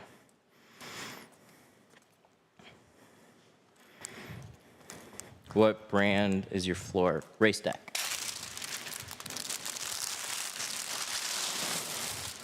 Pull panels. See? There's like 100 different ways that everybody's gonna do everything.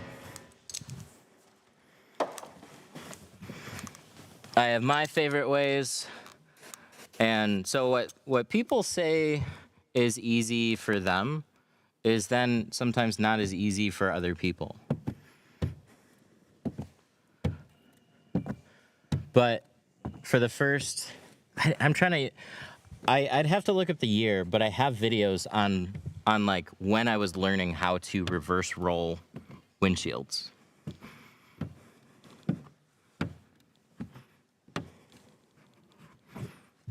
They just weren't super popular. Not around where I lived.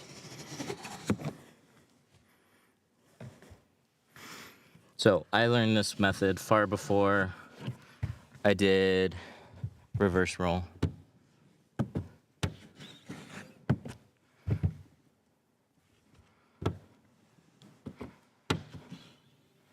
All right, that's that. We got a couple little quarter windows.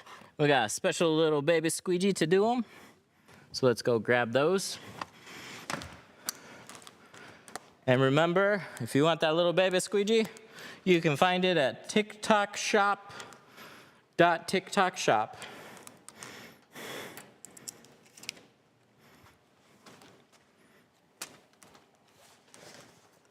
Oh, here's my marker.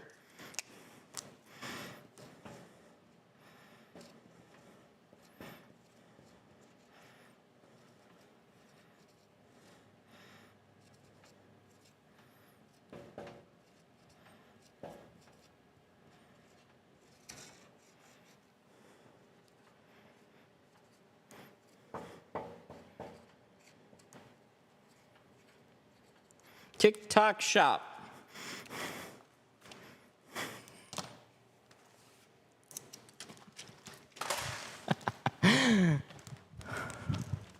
It's fun. Ah, no.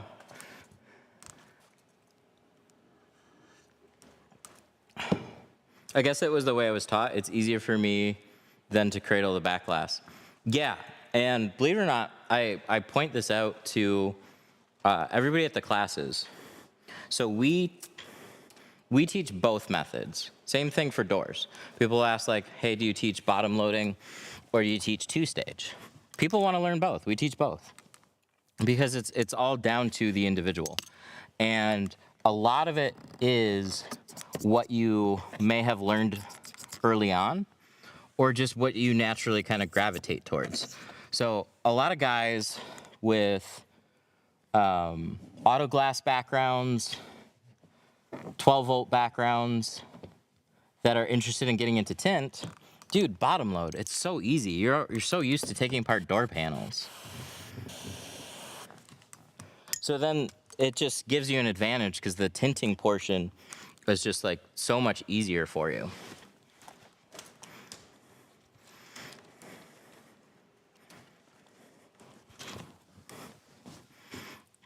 Great and nice work, and visit that TikTok shop. Thank you. TikTok appreciates your TikTok shop.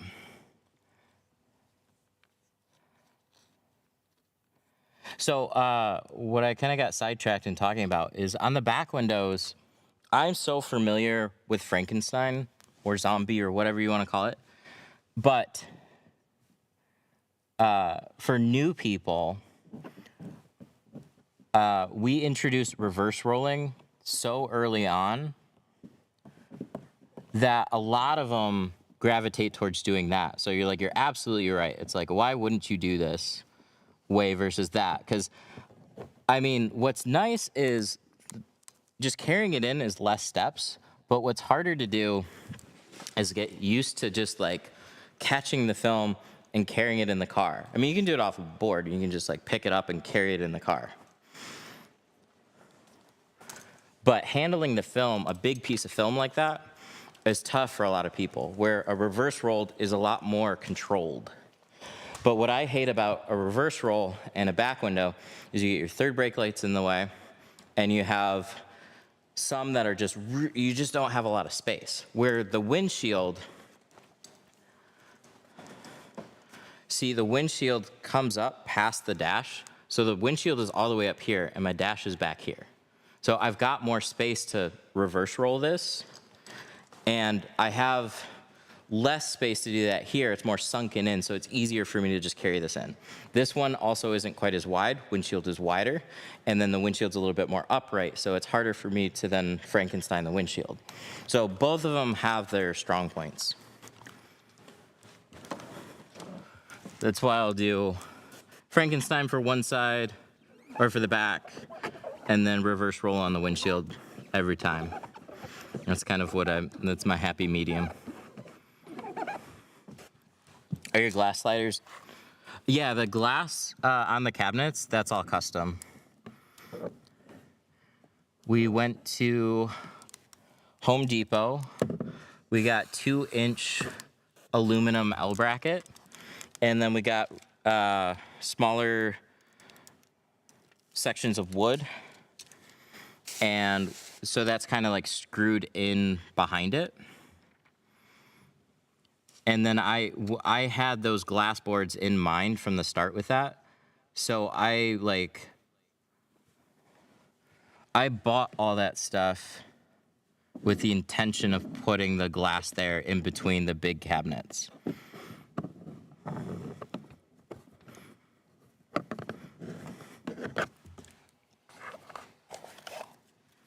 It's really like, I'm not a handy person, so this is definitely within everybody's reach of doing. If I can figure this out, somebody that can build their own table can figure out something even better than this. So, see this wood here?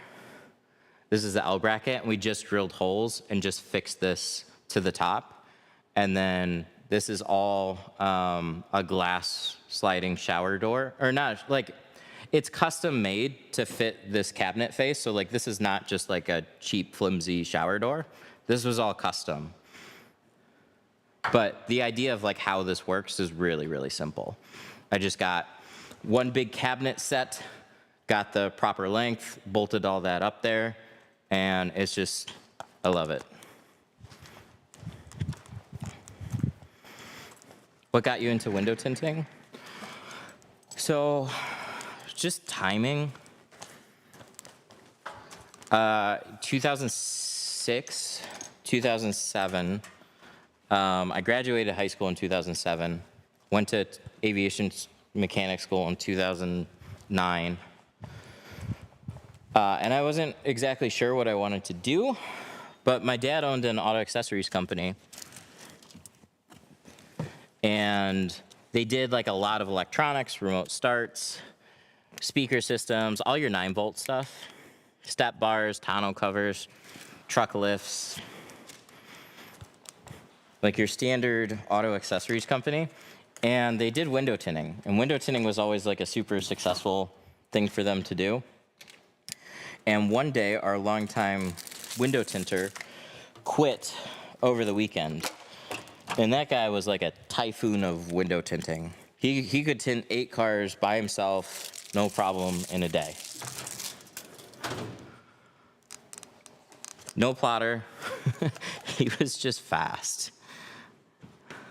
I say a typhoon too because like there would be all the scraps everywhere. And he'd sweep everything up at the end of the day, but it was just like, dude, he was fast, very, very fast, and really, really good. And then he up and quit one day, went to go work for the competitor, and his business partner, my dad's business partner's son, knew how to tint. And so he came over, and I learned over the course of a summer. And then I was tinting, and then going to aviation mechanic school, finished school, and then just kept tinting. Didn't go into aviation mechanics at all.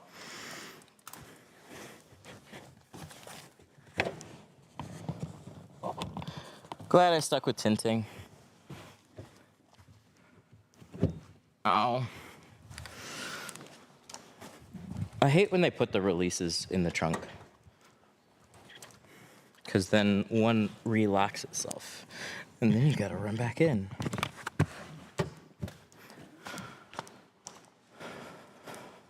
But cool. So that's good. And now we got our rear quarters all done.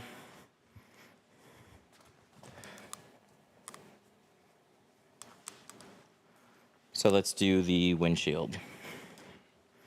Windshield is all prepped. Now I plotter cut the back window.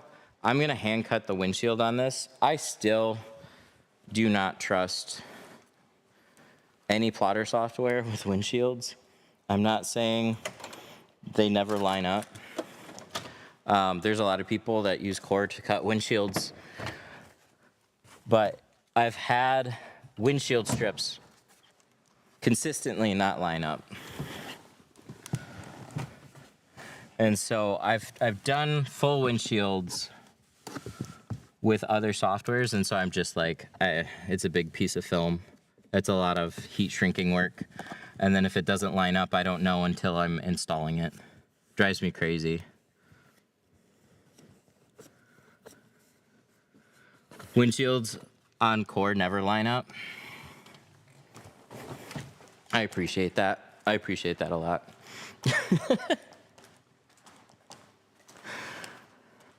Windshields are tough. There's so many different SKUs. And then there's aftermarket, and there's always subtle variety. I don't know what it is. Sometimes they work, but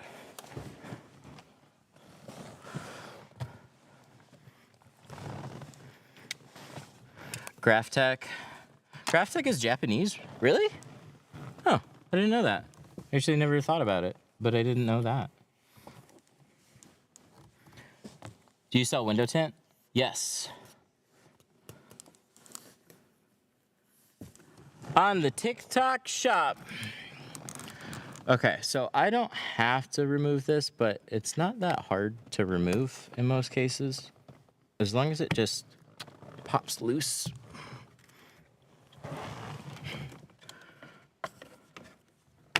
Yeah, there it goes. What can be hard is this centerpiece. Oh, cool. Usually stays a little stronger than that. Maybe that's on the Blazers, not the Malibus. But if I can remove a mirror, I absolutely will.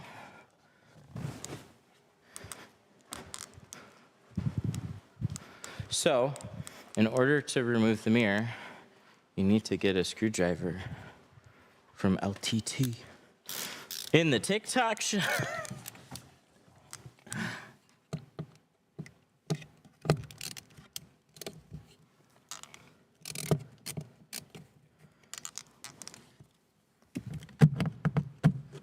Let's do that, and then that unclips, and boom. Now I don't have that in my way at all. Easy peasy. See, I'll remove that. Easy mirrors, I'll remove them anytime. And now let's clean it. And remember, Tint and Tools in the TikTok shop. Actually, tools are in the TikTok shop, actually. We like TikTok.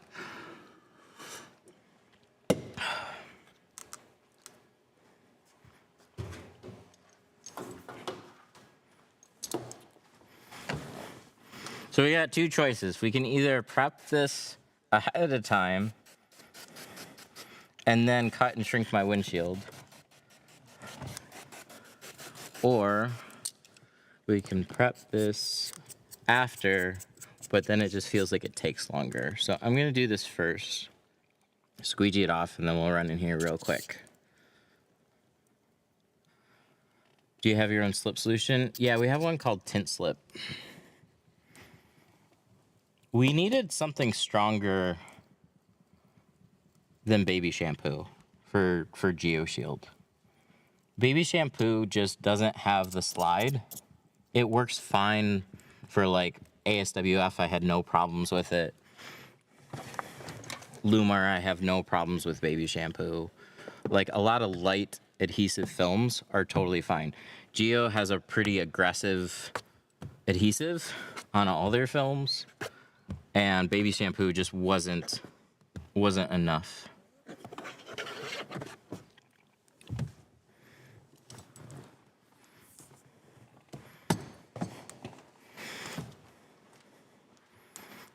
It's like my biggest critique about the film.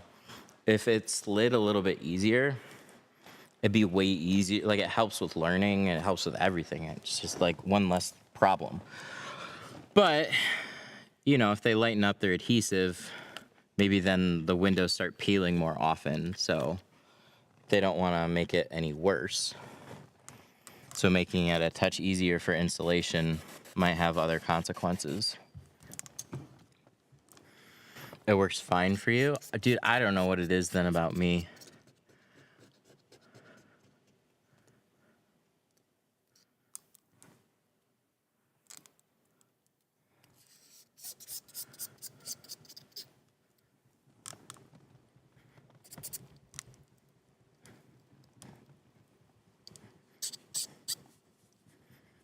I ruined a windshield with a chipped razor blade. Ooh.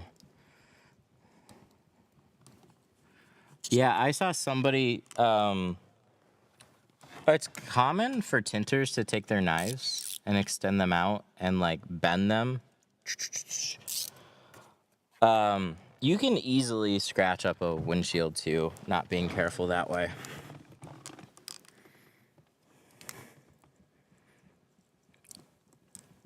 So I keep just brand new razor blades all the time, and I'll just go over the surface. I'm looking for adhesive. Sometimes there's just something stuck that I just don't see with my eye, like this. Where's a towel? I'll grab a towel.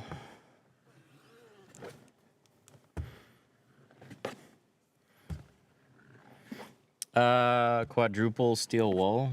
Yeah, people still use it on back windows. I was never a fan of steel wool though.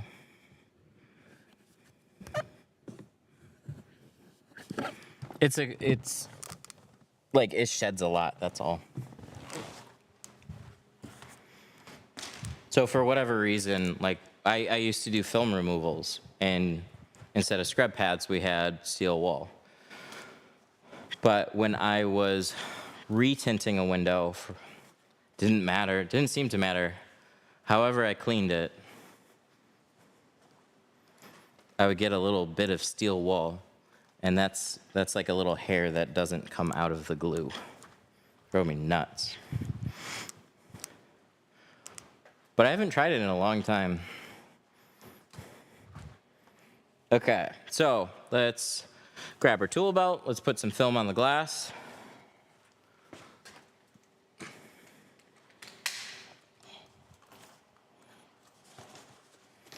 You know, I got my knife to show people that little blade trick, and then I put it down somewhere. Uh-oh. That's always fun to do. You're sold out of tint slip. We're getting more in this week. We fell behind. We shipped so many kits recently. All our kits ship with tint slip. Oh, here it is. Sweet.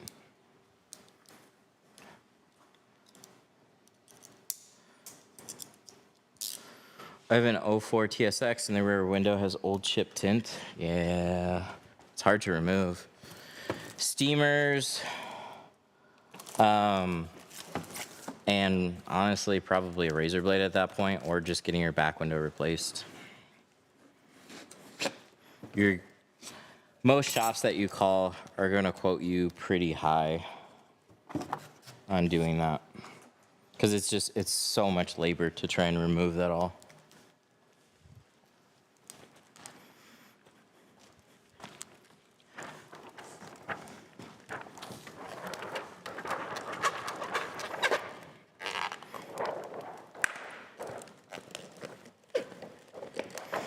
Do you ever use what? Pre-fitted tint. Oh, like from a plotter? No? Sometimes.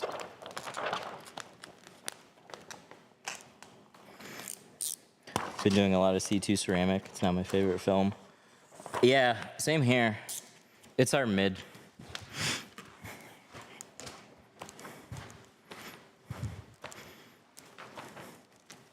It's funny how that works too.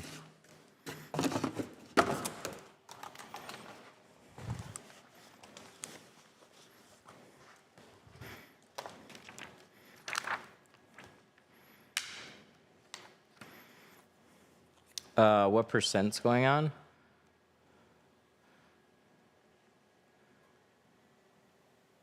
Yeah, 50%. 50%'s going on this. Are you gonna host any more 3-day classes after this one? Yeah. Yeah, for sure. We just don't have dates yet.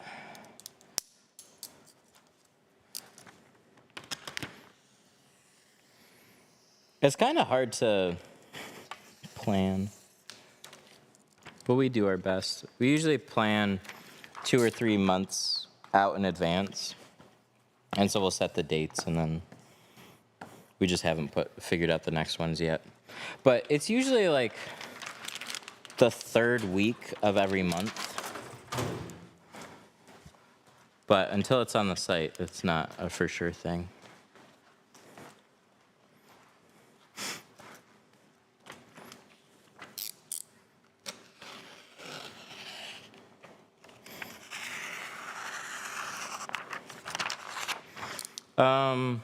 When shrinking, how much does the film quality have to do?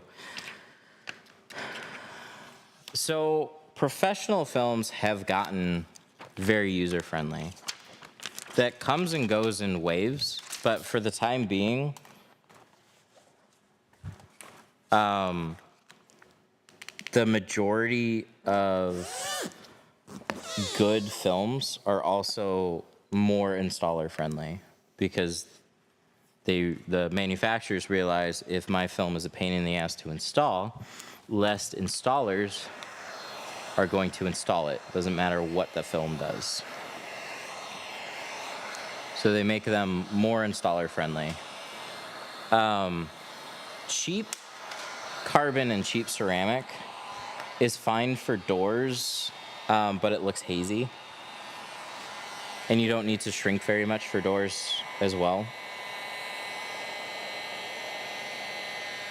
But generally speaking, cheap carbon and cheap ceramic has been very, slow to shrink. You just need a lot more heat, and then it'll give new people problems. So I don't really recommend practicing shrinking with it.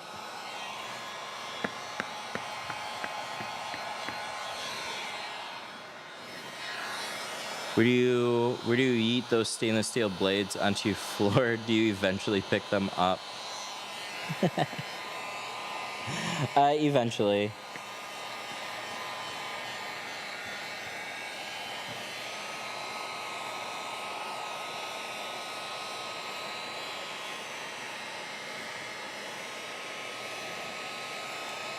So they just like slide in between the floor. So just like all the dirt, everything like falls in between. So it's sitting there, it's just hard to see, and you don't even think about it being there. It's just like, oh yeah, my floor always looks nice. But eventually, the only way to clean it is to break up the floor in big sections, which isn't hard to do. It's just like you have to plan a day to do it. And then you scrub and sweep it out kind of like all in one go. So it's a lot of labor all in one day versus just regularly cleaning your floors. But we don't have floor drains here.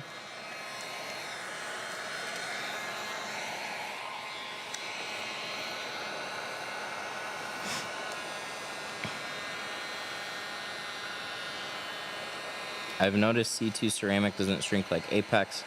I have to take my time with C2 ceramic. Really?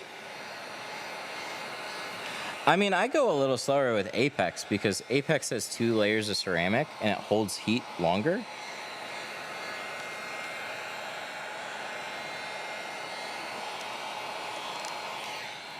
But like that just shrunk really fast.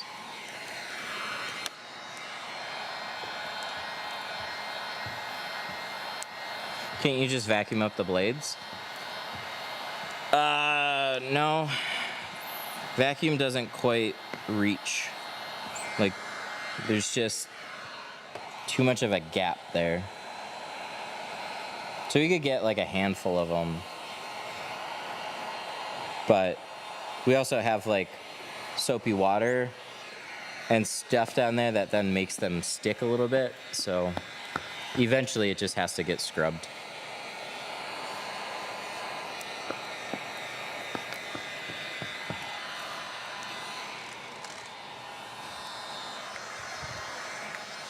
Is $550 a good price for an F-250, including windshield? It's Solar FX3. Yeah, that sounds good. We're $550 all around for this in a C2 ceramic. So I don't know Solar FX's lineup, but that sounds about right. I quit tinting this year because I have over 1,000 feet of film still on the shelves. I want to sell, not Lumar, it's global. New 100-foot. I didn't know that was a for sale ad. Why don't you plot the shields? Generally, they don't line up.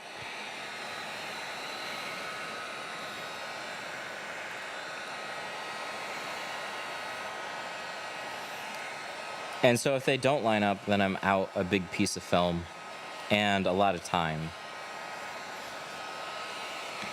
Because they'll often look like they're going to fit. But you won't know until you have that piece installed. So I've experimented with core already with like windshield strips, and I've had enough windshield strips just not line up. So I'm just not gonna bother plotting windshields. I'll just cut on the white line, I'll be good.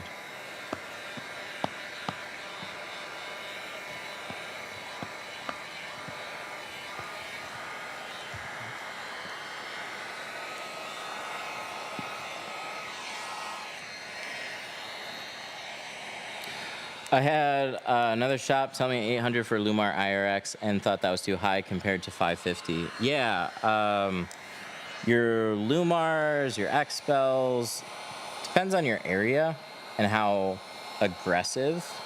You're not getting a better film. You're getting a better branded film is what you're getting. Solar FX makes good films. GeoShield makes good films. They're just less known. There's only so many manufacturers.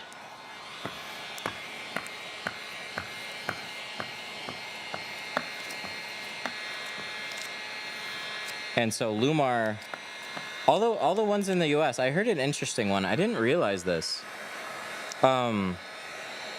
According to the owner of Solar FX, all the US manufacturers are coating facilities. They're not like 100% manufactured.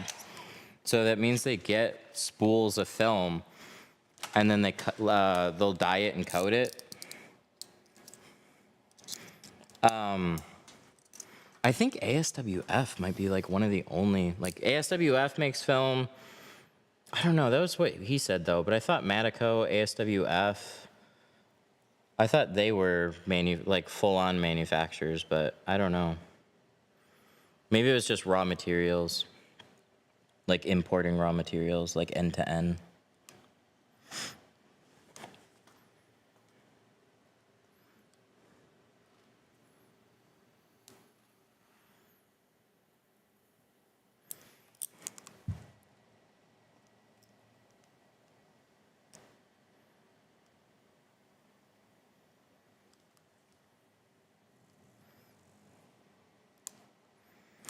Does it matter when shrinking if you use your card, the tint warms up or cools down? Example, shrinking the whole or half using your card and doing the heat gun as you go along. On windshields, sometimes it does.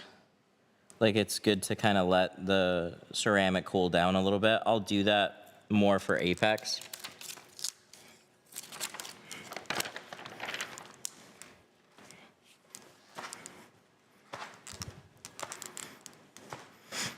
But you don't necessarily have to have it be completely cool before you push it down. Like, so on back windows, just like blitzing through it is fine.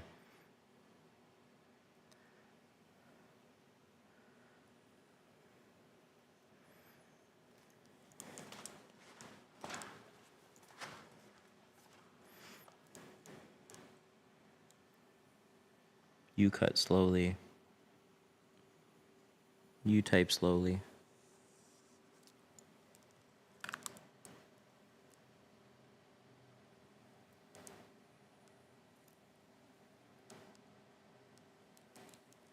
Your face is slowly. Oh, got him.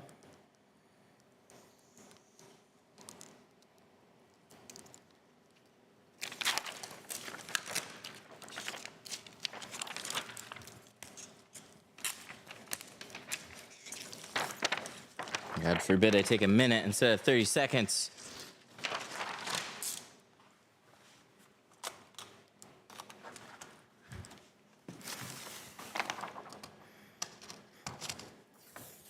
What's the best tint out right now? I mean, I think GeoShield Apex is, but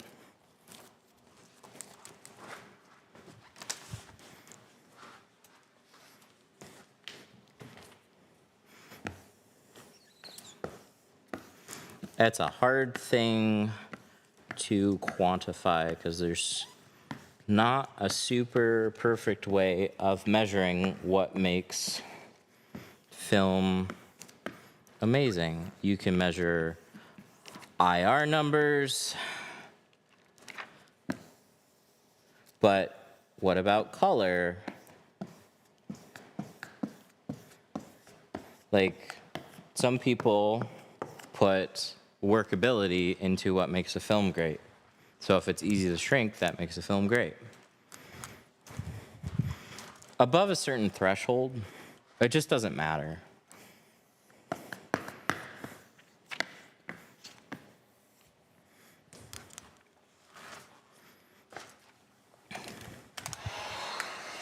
Oh, the edges are fine. It's just from pulling the tape back up. So I'll go top and bottom and just tighten that up.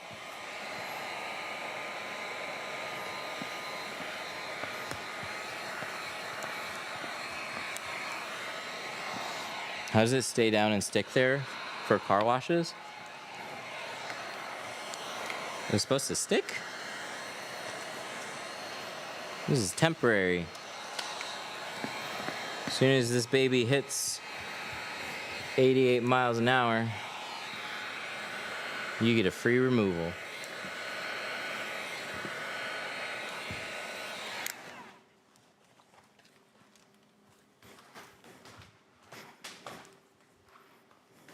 I'm just starting. Would you recommend I use Tint X on a customer's car? No. But it doesn't stop a lot of people from doing it.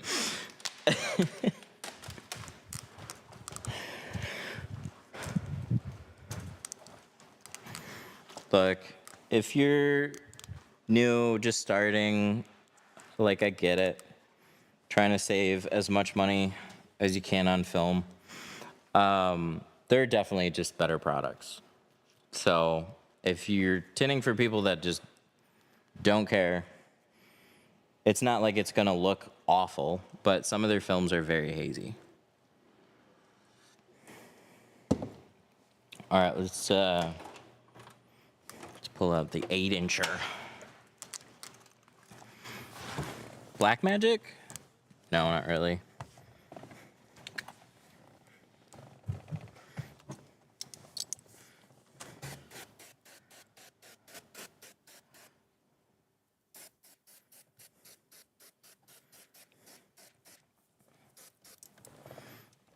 We could leave this one on the outside, though. Maybe we should.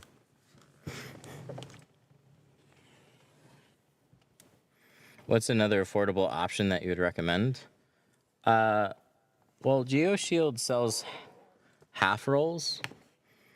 So you don't have to have as much inventory tied up. I mean, really, the way to look at...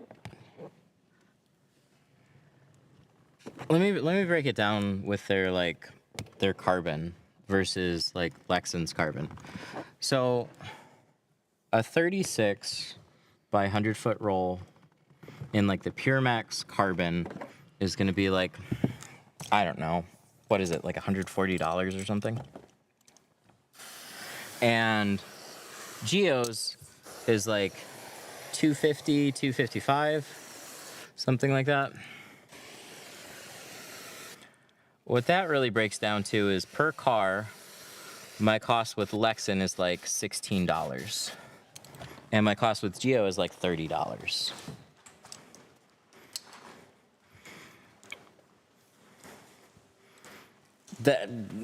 I don't think like that's enough money per car to really worry about like nickel and diming your film costs. I guess if you're charging like $100 for your car, it matters. Global sells quarter rolls? Wow, I didn't know that. Well, there you go. Global sells good film too. Quarter rolls. So like as a whole, if I'm buying a lot of film, yeah, I got a lot of money tied up in inventory, and that hurts. But on a per car cost, like there just isn't enough. I don't feel like there's enough difference. Like if that, you have more expenses in other things than film.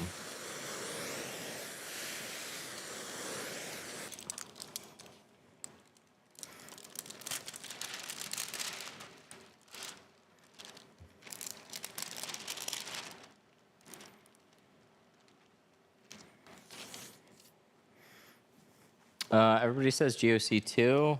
The other is easy to shrink, but to me, it's not the best. What's an easy film for you to shrink? I think it shrinks really straightforward. I've shrunk a lot of films. I think Pro Classic and Pro Nano are probably a little bit easier, but C2, any of them are really straightforward.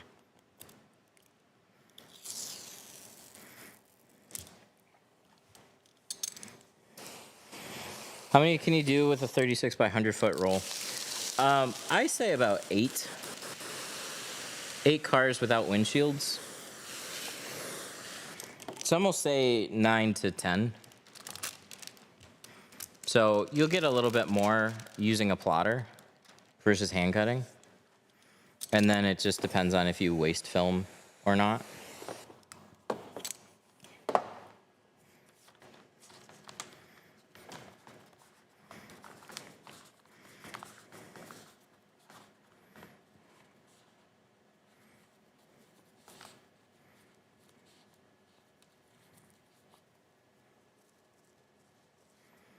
How long is shelf life for your film? 2 months, and then it expires, and then you can send all your expired film to me. It doesn't. You can have a film on shelf for a couple years, and it should be fine. Film just doesn't really go bad.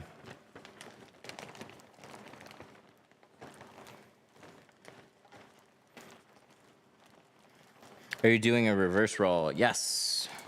So we have loosened up the liner. So like I said, I like Frankenstein on the back window, and then we're gonna reverse roll this. So I roll it up all the way, and then I look for my liner. So that liner is somewhere right there. Grab that, and then peel that. See where that liner is?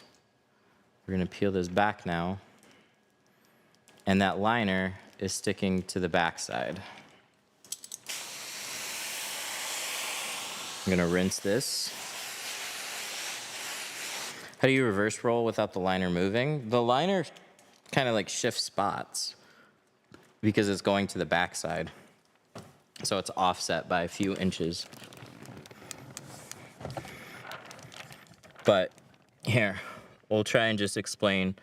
everything as nicely as we can from this point. So goal number one is, let's adjust the camera here so we can hopefully see this a little better. I want to get this film up on the glass first. So I'm going to get the left side situated and keep an eye on my right hand. Notice how this isn't moving very much. I'm really focused on keeping this still, and then that's going to stop making the film fall off the window. So get everything up here and keep this hand in one place, and then just slowly unroll a little bit, and then immediately get your film up on the window.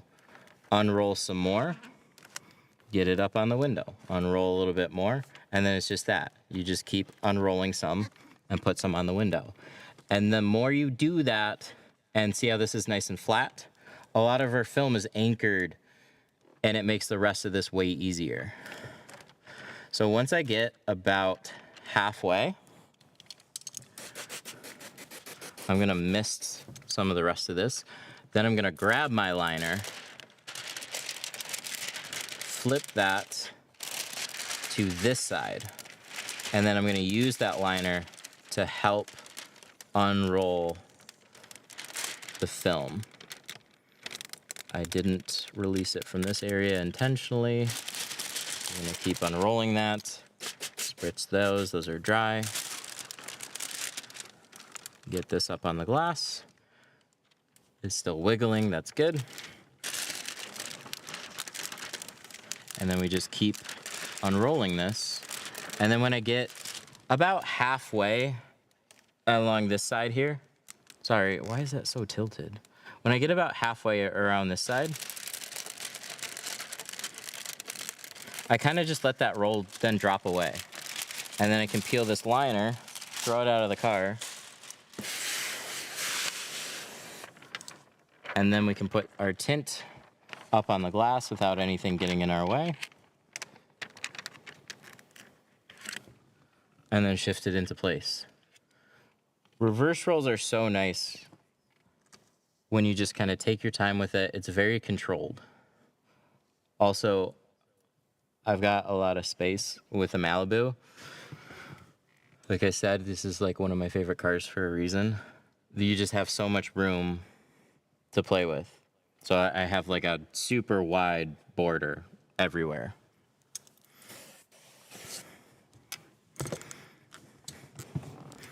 Is it best to practice with cheap tint? Yeah, absolutely. You don't need expensive tint. So we're gonna start pressing this out. Start here in the middle and just kind of fan everything out and stretch it out over the window.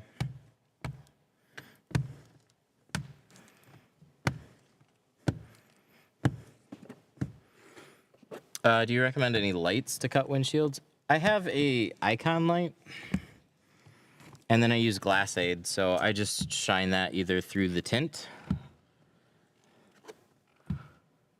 but I avoid cutting directly on the tint when I'm cutting out like a lot of windows.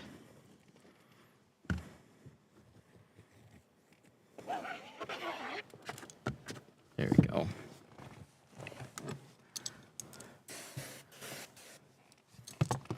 Eight-inch hybrid.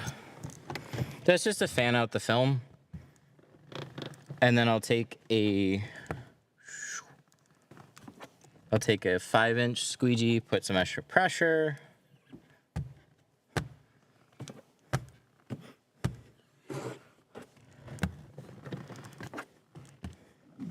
When you were shrinking, why didn't you cut the excess off of the top? So if it runs into obstacles, I cut it short. If there's nothing in the way, you can just leave it long. When you leave the film at least like a little long at the top and the bottom, it gives you something to grab onto. And so it can help fan out the film on like more curvy windows. It's not really a big deal on a Malibu. But in these top corners, like see how this just goes straight up and there's no molding. This is just flush. So I could grab this film, leave it long. Anywhere up to here is fine, but up here is fine too. But if I have like roof line and lights on a truck or something in the way, I'm gonna cut it short of that. On the bottom, I could leave it long up to here. Just cut it short of the cowling and the wiper blades. I do a reverse roll, but I have a problem with dirt under the tint. Any help with that? Yeah, I struggled with that for a long time. And I think a lot of it came down to a lot of like, be better at controlling your film. Did I throw them back in here? Oh, I did. Cool, I was looking for this guy.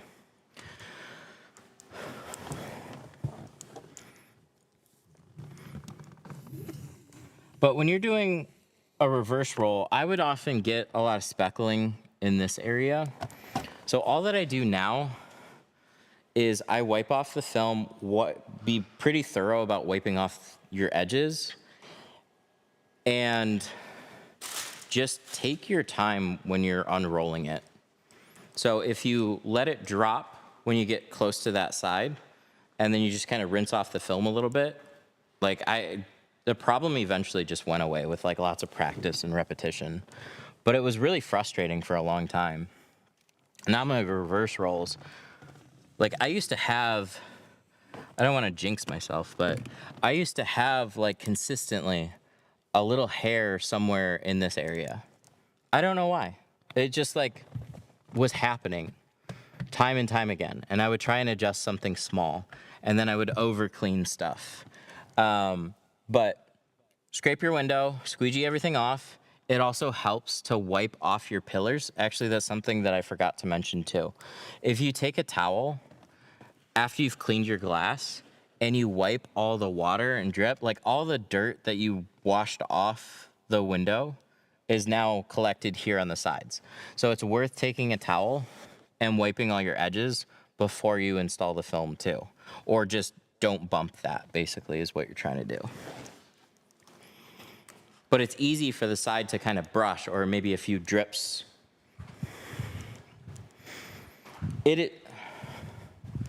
Yeah, it's kind of normal to have specks along the edges. Yeah, but it's definitely solvable.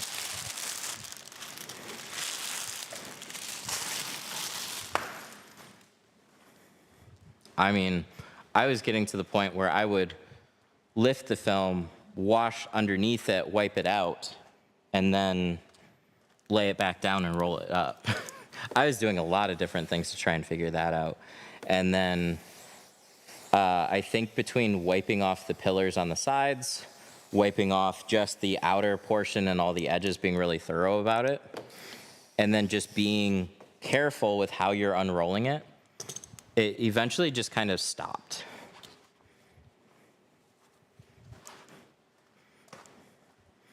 Can you show me what's not real? It's plastic.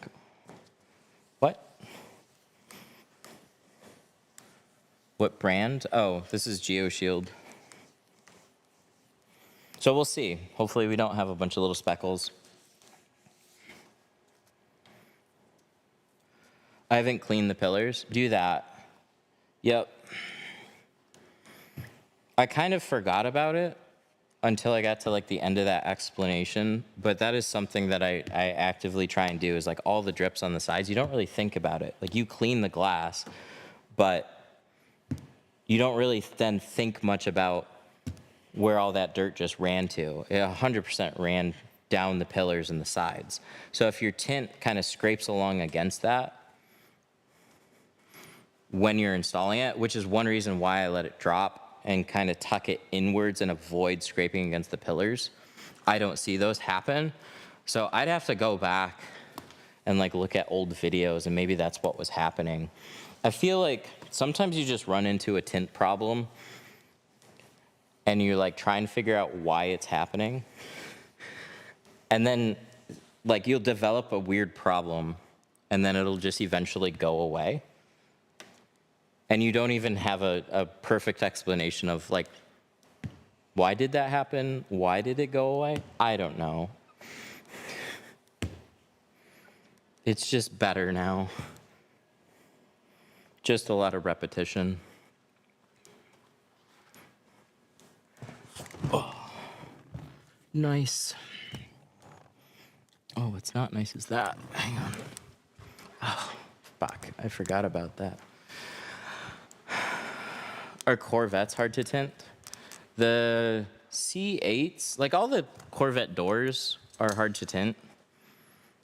The C8s, the windshields are especially hard to tint. C7s, the front doors and the windshields, back windows easy, and then the C6. And beyond is like mostly the doors and the back windows. Are you tinting the windscreen? Yes. Please be forgiving. Be forgiving. I forgot something.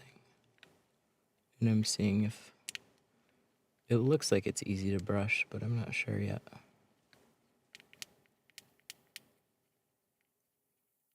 All right, cool. We're getting it. Whew.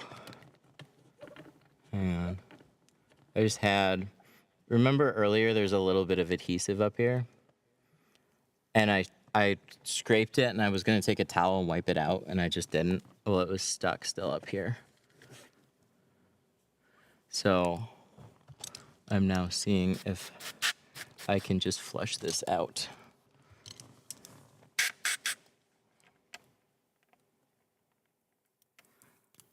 Because they were already scraped off. They were just like chunky glue bits.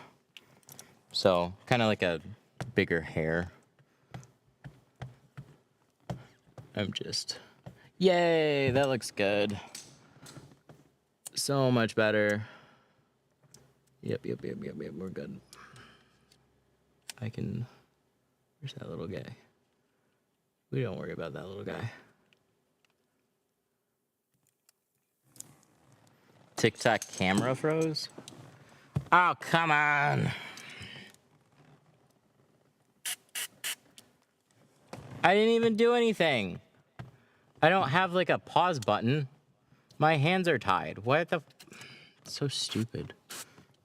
It's like the weirdest problem. I have no idea why that happens. That's frustrating. Hang on. There goes all the viewership though.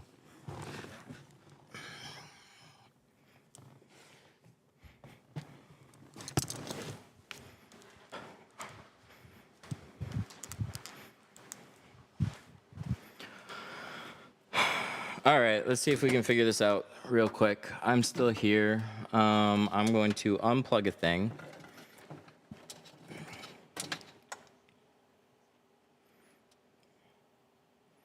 And we're gonna wait a few seconds. And then watch, something's just not gonna work when it plugs back in. It's still frozen. No, still frozen.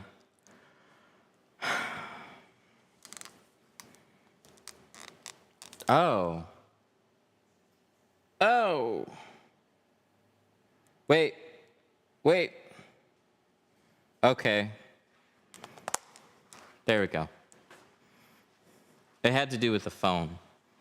I thought it had to do with my streaming module there. Well, that's annoying. It's because I was all like crouched up here and then I bumped something. Okay, well, I guess I did cause it. Whatever. Stupid. Tinting a windshield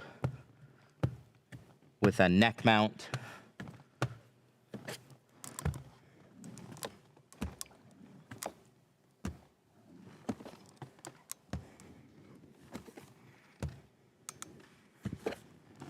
I need an action cam on my head.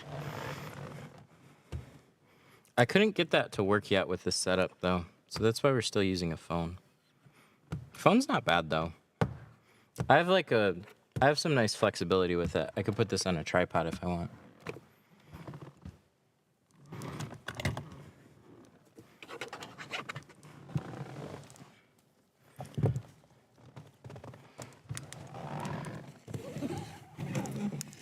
All right. So let's grab some nice towels.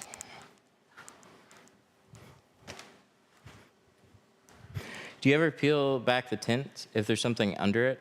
And does that ruin the tint? No, you can. And you sometimes get good results and sometimes you don't. On doors, I pretty much never can fix anything. Even on frameless, it's like very rare that if I have like even a little hair, I'm like, okay, cool, I fixed it. So I'll pretty much always, I'll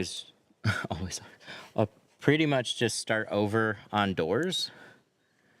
On back windows and windshields, you have this nice border. So you usually have a better chance of fixing something, but it depends on like where that something is. So if that something is like a thin little hair all the way here, and it's very fine and kind of buried in the glue, then good luck. You're just not really going to be able to get down there and clean it, because you got to take this film and you got to pull it all the way down and you got to reach across and you can't see it, and then you got to flush a bunch of water in here. But if it's something like up here in the edges and along the sides, it's way easier to fix. You clean it off, like wipe it off, squeegee, gently peel it back, flush it, and then you can use like your fingernail or something and try and save it. If there's like a wider hair or like a thicker hair, those usually don't bury themselves in the glue as well, and so they're way easier to fix, which is very nice.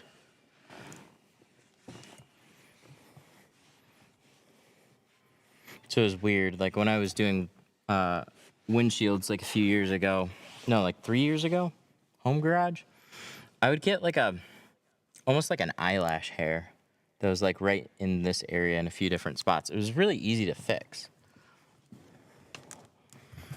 but it drove me crazy. I didn't know where it was coming from. How do you get coatings off of windshields? Like a hydrophobic coating? Off of the inside or off of the outside? I've never run into one on the outside. I don't know what I'd do. A coating on the inside, I don't know, because you can't take a torch. You'd have to take some type of scrub. I've never ran into a coating on the inside of the window, though. So I try not to think about it. But that's what I do. There's glass scrubbing compounds. They're gritty, and you could put it on a scrub pad and just scrub the hell out of a windshield, and then it'll take hydrophobic coatings off. It just wouldn't be that fun to do.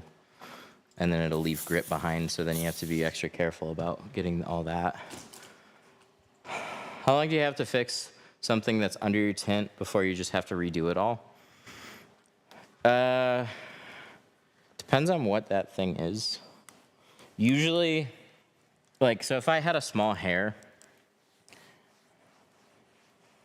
in the film, I'm pulling the film back almost immediately to try and save it.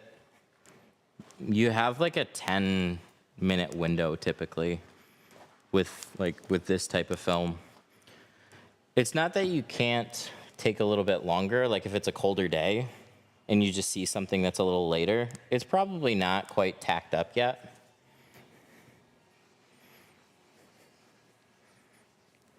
But it could be.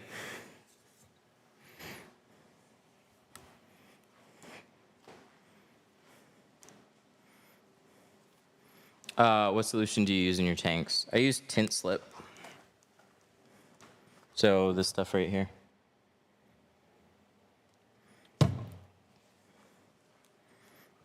I'm gonna grab one more towel, and I keep moving my glass cleaner around. All right, my phone keeps ringing.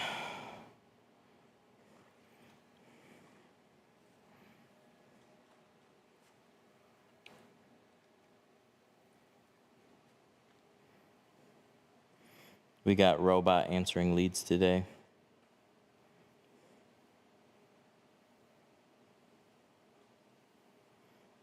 See, if somebody calls, hey, do you need your vehicle tinted or can I help with something else?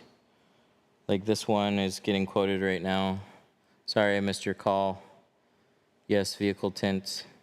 What year, make, and model for Escape, and then we'll see.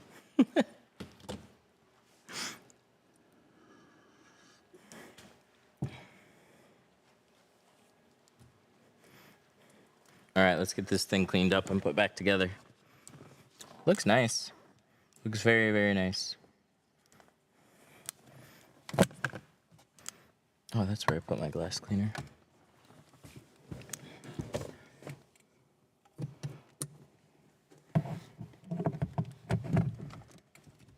That gets tucked back on. We need the housing. We need to tighten that screw back up.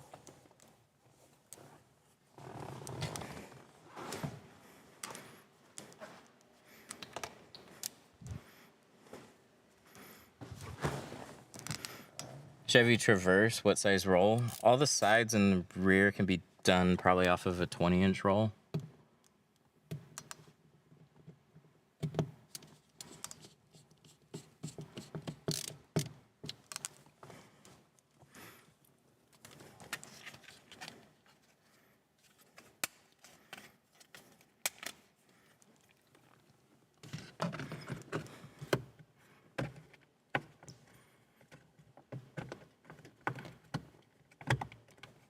Got it?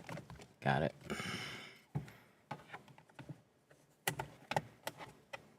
Ta-da! And that's why I take those off, because they go back so easy.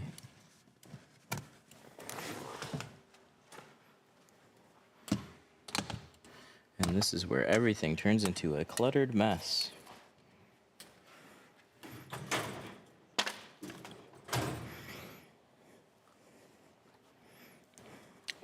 What tools do you use on back glasses with light decks? What do you mean? Oh, sorry. My brain's not all there. 3 tools. So tight deck lids, they definitely get annoying. First tool that I use is going to be this. This is a side swipe. Second tool is going to be this. This is a bulldozer.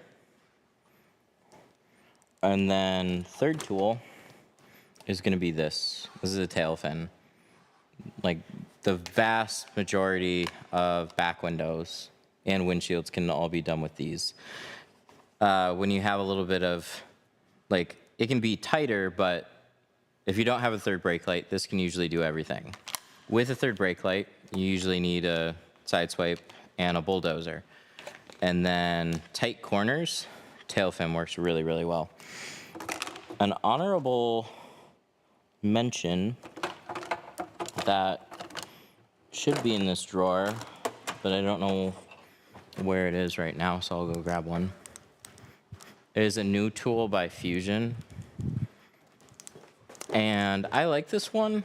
It's not, it's more like a tail fin. But they released a slimmer version of a bulldozer, except it's still got a plastic edge, which I wish it had a rubber edge instead. So they put slip tape over the edge here, so keep that in mind. But it's a nice, slimmer profile, so you can get at like a stubborn little spot a lot easier. So I really like this tool. So honorable mention.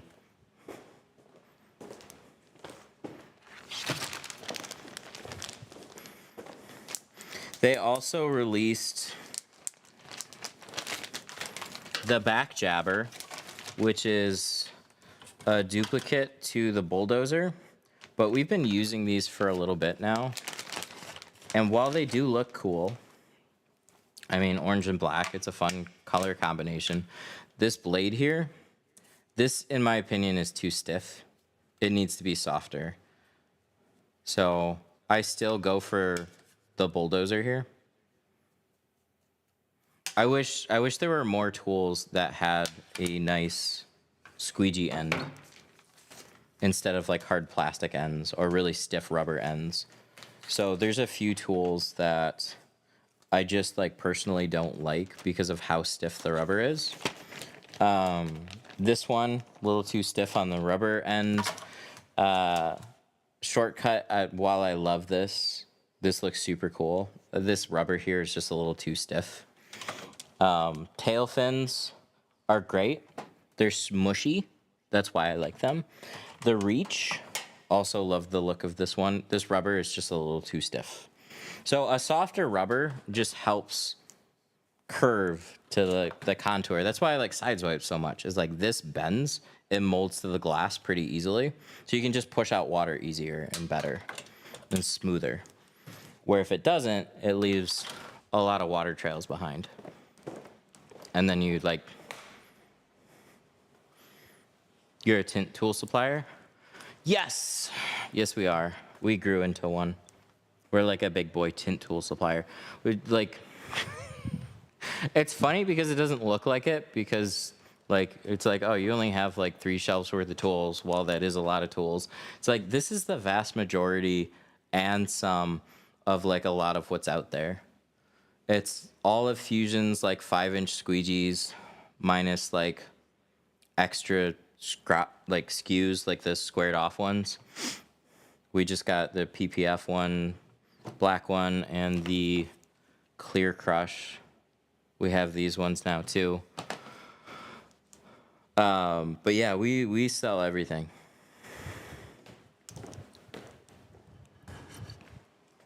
And so I still do this. I still do this day in and day out. So I look at all these tools and I try them out, and we tend to stock more of what what works better and what I think is like worth time and money. And then I know that there's other things that people just like and will reorder anyways. So like, I don't know. If you ask me about any particular tool, I'll give you like honest thoughts, whether we carry it or not.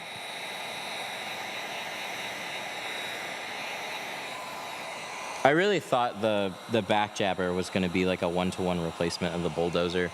I'll shoot them an email though. Maybe they just don't know, or maybe they intentionally made the rubber a little bit harder. But if they made it softer, I think it would be, I mean, then it's identical to the bulldozer, so like there is that. But that's kind of, I think, the intention.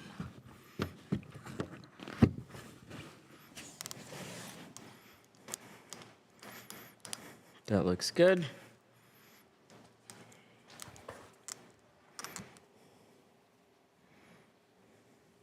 Have you tried the tri-edge with the rubber on the side? Yes. I love that idea of the rubber on the side. I do not like that tri-edge. So we actually don't stock it. The orange one is really stiff. Like unnecessarily stiff. And like I get it. Like it's fine for them to have an extra stiff skew. But I wish they made like the blue one or the pink one or the green one with that same thing, but they'll probably tell me that they needed the material to be that stiff to accommodate for that rubber to hold up. So it's only available in that one.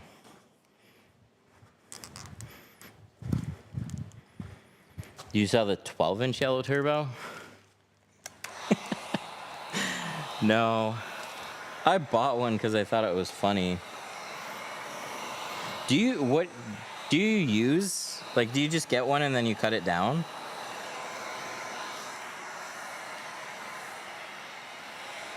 The new Fusion, like, bulldozer is a joke. I say that because they told me to put slip tape on it.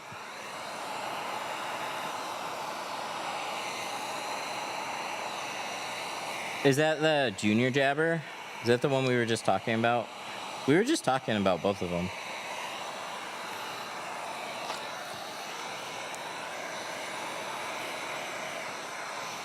Always bought the long turbos and cut them to size.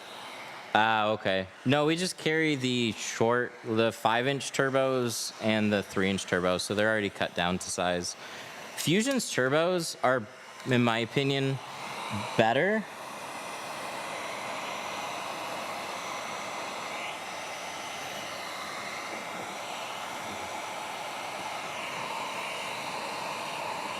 Fusion. So I'll go back over to and pull them up.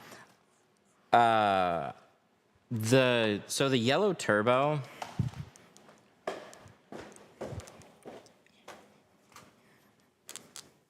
Where are they? Oh, they're all right here. Pink, yellow, green, and black. They have a few more colors. The orange and reds, I think, are just like way too stiff. So any of these are really, really good. But we carry them already cut down in a few sizes. These are injection molded, so they don't come in like a big thing. And then you have to cut it down. But the yellow turbo, that mold has been around for a very long time, and it just doesn't look near as nice as what it used to. These Fusion turbos, the finish on these is really nice. So I think they're a bit expensive for turbos, but they're also really good, and I think those are worth it. So we were talking about the back jabber and the junior jabber. So these are the newest releases from Fusion. I think things from Fusion are hit or miss. Like their side piece, I think, is kind of a miss. I'm not a big fan of that tool. This is obviously a bulldozer like replica here, but this should be softer. It just doesn't flex very well. And somebody else, T-Town, was saying that it was leaving black marks behind. But this has an actual like squeegee edge to it, so that's good. But I feel like you have to press way too hard to try and get it to shape to the glass. So if this was softer, it would work a lot better. And then on the junior jabber, I wish this was a rubber edge, but you can see how slim the profile is. So they wanted this to be as thin as possible, meaning that they probably didn't have the edge here to put the same type of squeegee on there. So they opted for a plastic edge and then wrapped it in slip tape. Slip tape is definitely gonna wear out. It's become a lot more common to use slip tape, but still not everybody uses it and feels like they should have to put slip tape over once it wears out. But this is kind of a specialty use, in my opinion, where it's just like you're only going to use this a handful of times right near the bottom. It's going to be really helpful to have. I like this one, but special occasions on that one, and then I'll still use a bulldozer instead of this one. But we still have them. It's hard to carry tools that I feel like are a bit of a miss. But there's definitely a few. Like I said, the Reach, this has never been a hit for me. While we have special edition ones and they look cool, it's always been kind of a miss. Same thing for the shortcuts. I just wish this rubber was more flexible. It's like this part will squeegee out, but it'll miss a bunch of water here where I wish all of this worked together.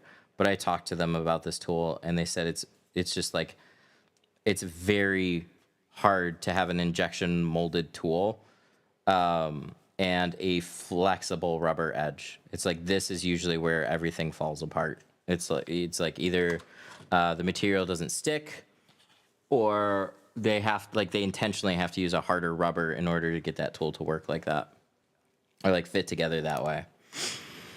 So for back windows, I'll grab side swipes, I'll grab tail fins. Those are still kind of my go-tos. And then stroke doctors, if you need a bigger handle than side swipe, stroke doctors are really, really good. I like those a lot. And then we just kind of see like what can be improved. But we have Fusion's got so many 5-inch squeegees, hardnesses, and colors. So Orange Crush is a longtime favorite for people. I love the Flat Out for a long time. Blue Beast is a new one from them. This is a little, it's a hard squeegee. It's harder than the Flat Out. And I don't, I don't know where this kind of place, but maybe they just like from feedback from people maybe didn't like the feel of like the red line, so they came out with like an injection molded Blue Beast or whatever. I don't know. Like I don't know sometimes where some of these come out. I think the more tint tools any one company tries to come out with, like they'll have their hits. So Tri-Edge, these are what people know Tri-Edge for the most. And then they have like the Scrubbits. This is actually one of my favorite tools as well. Scrubbits were awesome. They recently came out with these XL cards, and these were a bit of a, it took me a little bit to come around to these, but I've learned like you can use all three edges. These are really, really good cards, but I didn't really see a purpose over these other than they fit into a few spaces better, but they just feel different, and you can use all three sides, and they're a little bit slimmer. So these are actually really, really good cards to use. But every one of these companies, they have some hits, and then they have some that just seem to fall a little short, like the Quarter Pro. I love this set. I thought this set was kind of silly, and then I keep this in my tool belt. I use it all the time. So, I don't know. I don't know. I give these tool companies credits though, because they keep throwing ideas and tools at the wall, and some of them work out really, really well, and then some of them don't work as well, but it doesn't stop them from trying to innovate and create new tools and find better solutions and stuff. Quarter Pro is awesome. I know. I use the Quarter Pro as well. It's got a really, like the orange one, really flexible. So I find I can put a lot of pressure around these stamps, so I can get extra air and make the stamps look really, really clean. So I use the Quarter Pro for that as well.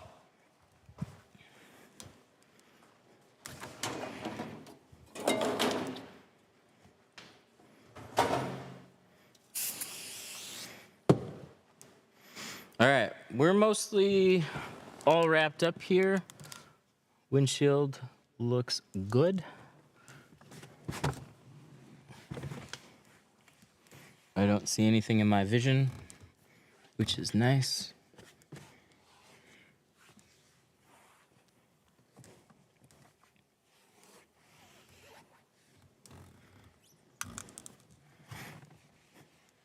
I had a nice conversation with Jay, the owner of Tri-Edge.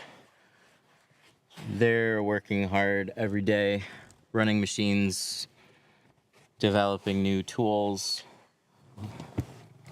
coming up with new stuff.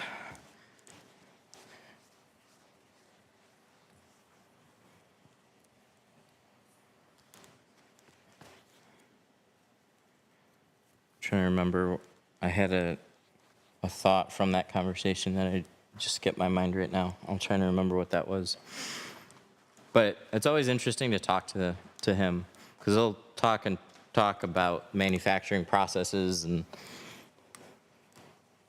tool design and like limitations with materials and whatnot. There's a lot that goes into it all. Oh yeah, we were talking about molds and like how much simple tool molds cost, and it's sad.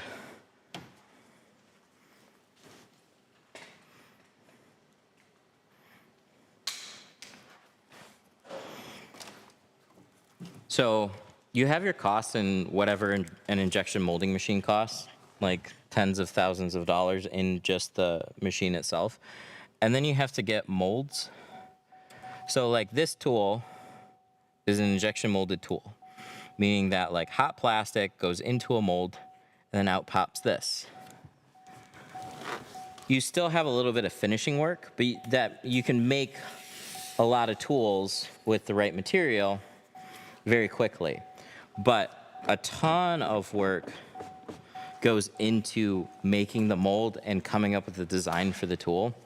So the sad part is just you can have a good idea and put all this like time and money into a mold and a tool, and then you give it to tinters and they just go like, I just don't like it. And it's like, damn, that costs like $20,000 to just get our first run. Hurts, man.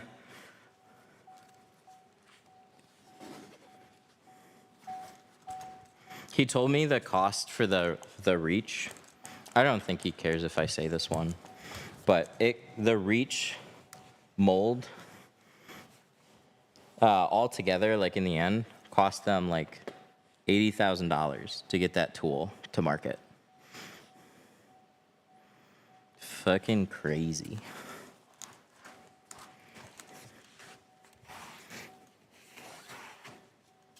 So, card like this will sit in a store for cheap, but man, there is a lot of stuff that goes into bringing that to market.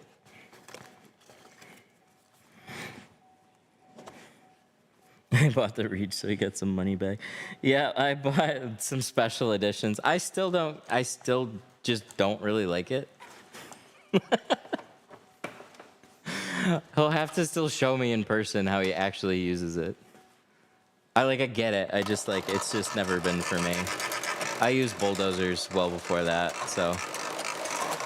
I've been using Zepp bottles for a few years now, thinking about getting a keg. Are there any cons to it? Not really, just like general cleaning. So your soap tends to break down and will stick to the insides of the tubes and the inside of the walls. So you can take scrub pads and do that. It's very easy to loosen the bolts. Excuse the noise, let me just get this. Let me just make sure this isn't gonna catch anywhere. It would have.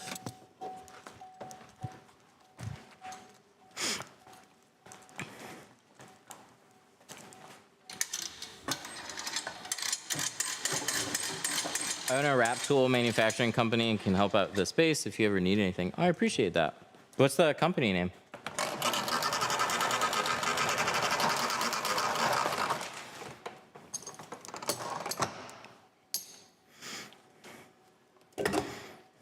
How do kegs work?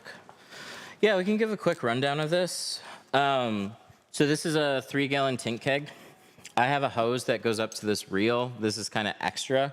This is the setup that we have on our site. This is what I ran around for years with when I was mobile. So you have a dip tube that goes to the bottom there, and that's what sucks up all your water and slip solution, and it comes through here, out your sprayer. But quick release, this is nice because you can leave pressure in here, and just this snaps back in. So whether it's pressurized or not, you can just quick release your air hose, or your water line, excuse me. But the most annoying part is probably just like general maintenance. So you can unscrew this. This comes off very easily. There's like a spring and another little stopper in there. Keep that together. And then the dip tube just pulls straight out. And you can take a little like pipe cleaner brush or straw brush and just like clean that out. And then scrub the insides of the walls. But if you've been using a spray bottle for a long time, you'll like this because it's always sprayer on demand. So you never have to, you don't have to fill it up as often. You don't have to keep, but it is, it gets hefty, right? So the hose is nice because it's long enough to reach around the entire car without moving the keg around. But you still, like, if you're mobile, it's a little less ideal because you're dragging that around with you. It's 3 gallons worth of water. It's a Cornelius keg. Yep, they're used in the brewing industry. What's nice about the tint kegs is they take them brand new and they upgrade all the fittings. They put a brass valve stem on it, and so it can take more pressure than what comes with it from OEM. And so you can actually just open it up while it still has pressure in it. Otherwise, you'll blow the stoppers out of it, and you always have to release the pressure just to open them back up.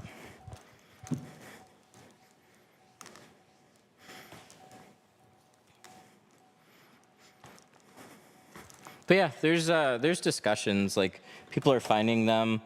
You can find them on like Facebook Marketplace, like used ones, clean them out. It just can be a little tedious figuring out like the right fittings and stuff.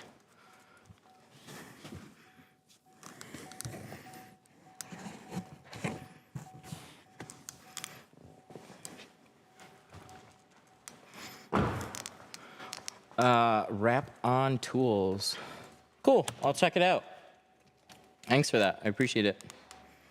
Do you guys do like all your own like injection molding, that kind of stuff?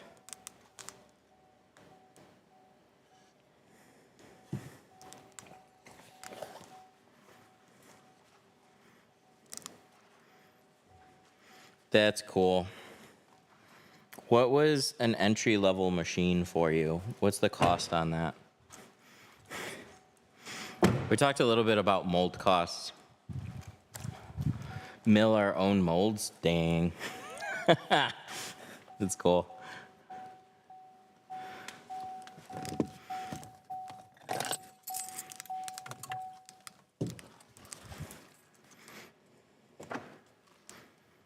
$25K?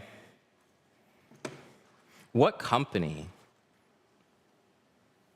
Not big enough to do a bulldozer. Yeah, that's fair. I could see that. Bulldozer's huge, like 15. I'm looking to like get into it.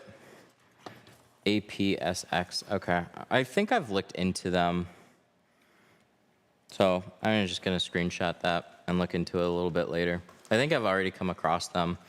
It's a really confusing landscape though, because there's not a lot of good information about it because I don't know why. It's just not as many people doing it and it's expensive. Come down to North Carolina, you can do a podcast with us and check them out. That sounds fun. If I ever get around to it, I'll definitely check it out. I appreciate that.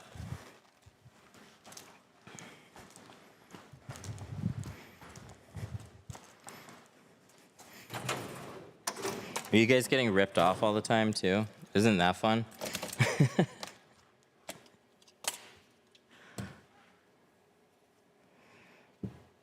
Let's get all this put away.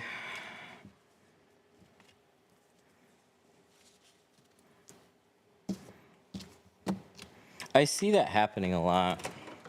Companies getting, going through all that effort, making their own tools, like genuinely unique stuff, and then the popular stuff gets like, albeit usually it's not as good, but there's so many like, good God, Triage's stuff all got knocked off like 1-to-1. That's all about the brand. That's cool to hear.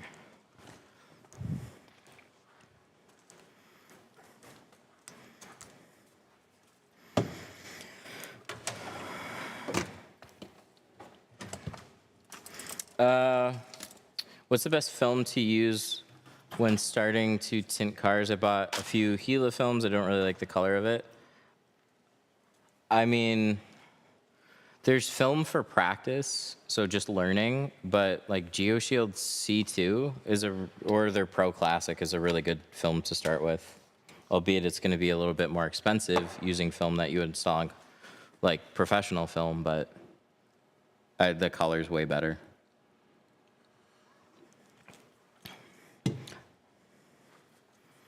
Our flagship. Oh, I'll just check it out now. What time is it? Yep. We'll wrap this one up. The Knife Tucker.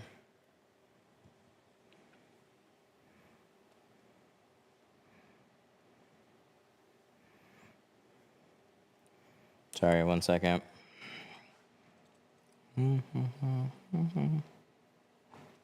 Oh, let me take a picture for them.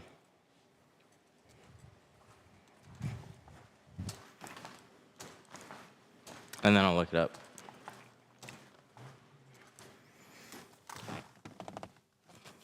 I pulled the key out of this. I hope so. Let's take a picture.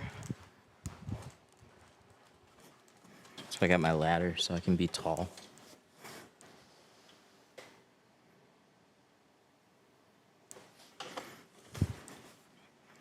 Use all set. Turned out great.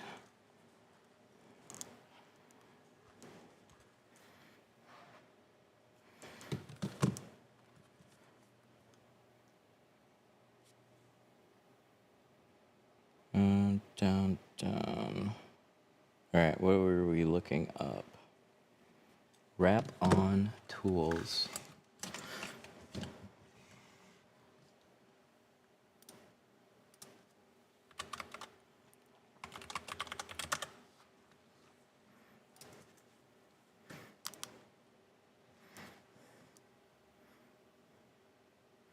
Oh, I see. Nice. Yeah, it's one of the little push things that fits into a red dot. That's handy.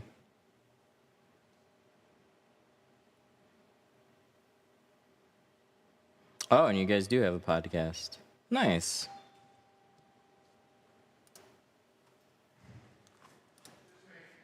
Okay.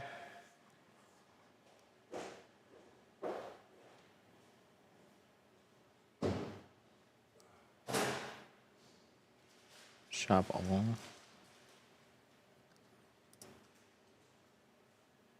Do you guys have other stuff here? Oh, a blade cage. Nice. Wrap on. It's like snap-on. Yeah. I love it. Cool. Very cool. Oh, those snappers are cool. Yeah. Yeah, that is nice. Alrighty, guys. I got a car to deliver here soon. Thanks for hanging out today. We'll be back probably on Monday. We got a few things happening on Monday already. So, thanks for watching. Have a good one. Bye.